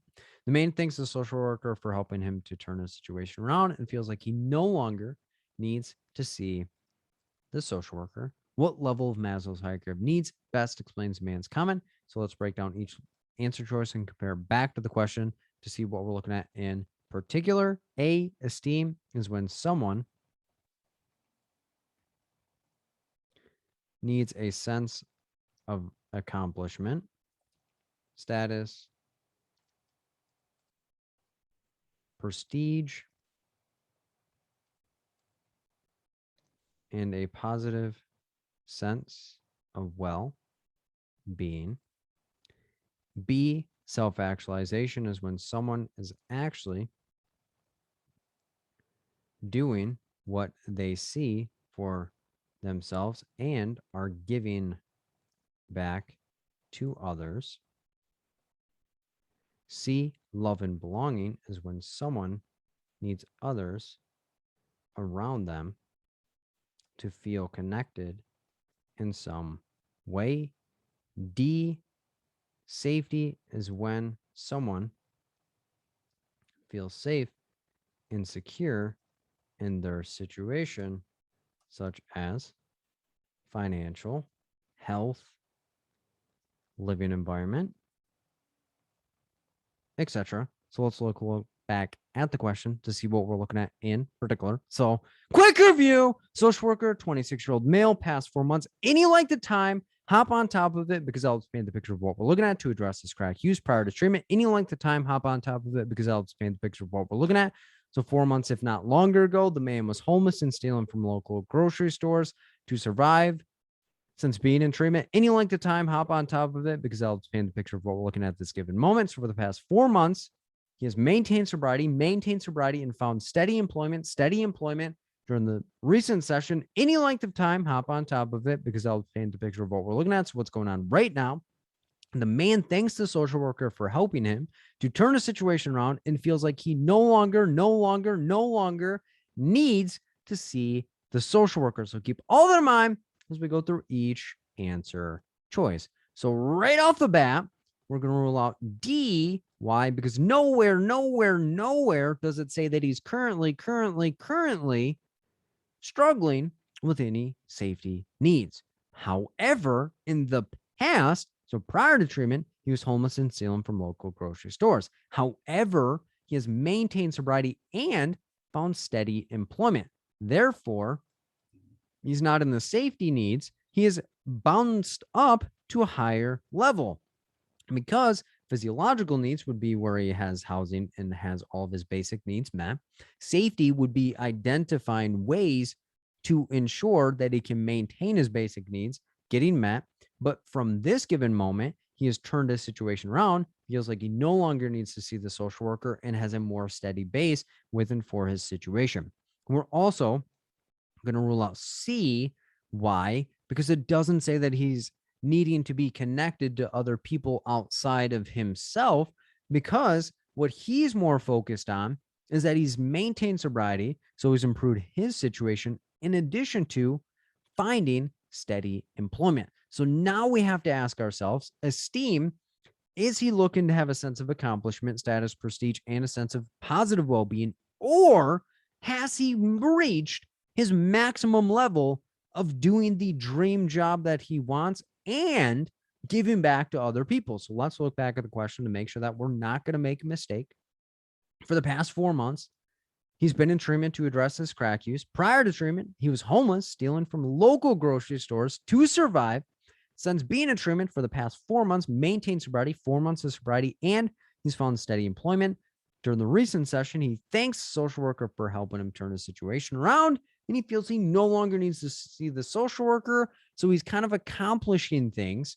However, nowhere in the question does it state what job he has and if it's the dream job that he's always wanted. So for that reason, we're going to rule out B. And nowhere in the question does it state that he's given back to other people at this given moment. So for that reason, we're going to go with A, esteem, because he's feeling hot about himself and creating steam so other people can see it. So he's looking to accomplish things, gain some status and prestige by maintaining sobriety and finding steady employment. But nowhere in the question does it say that it's his dream job and that is what he's always dreamed about. So that's what makes B, self-actualization, incorrect, because self-actualization is where he's doing the ultimate job that he's always wanted in giving back to other people. C's incorrect, love and belonging, because he's not saying that he's reaching out to other people and forming relationships with and for a situation.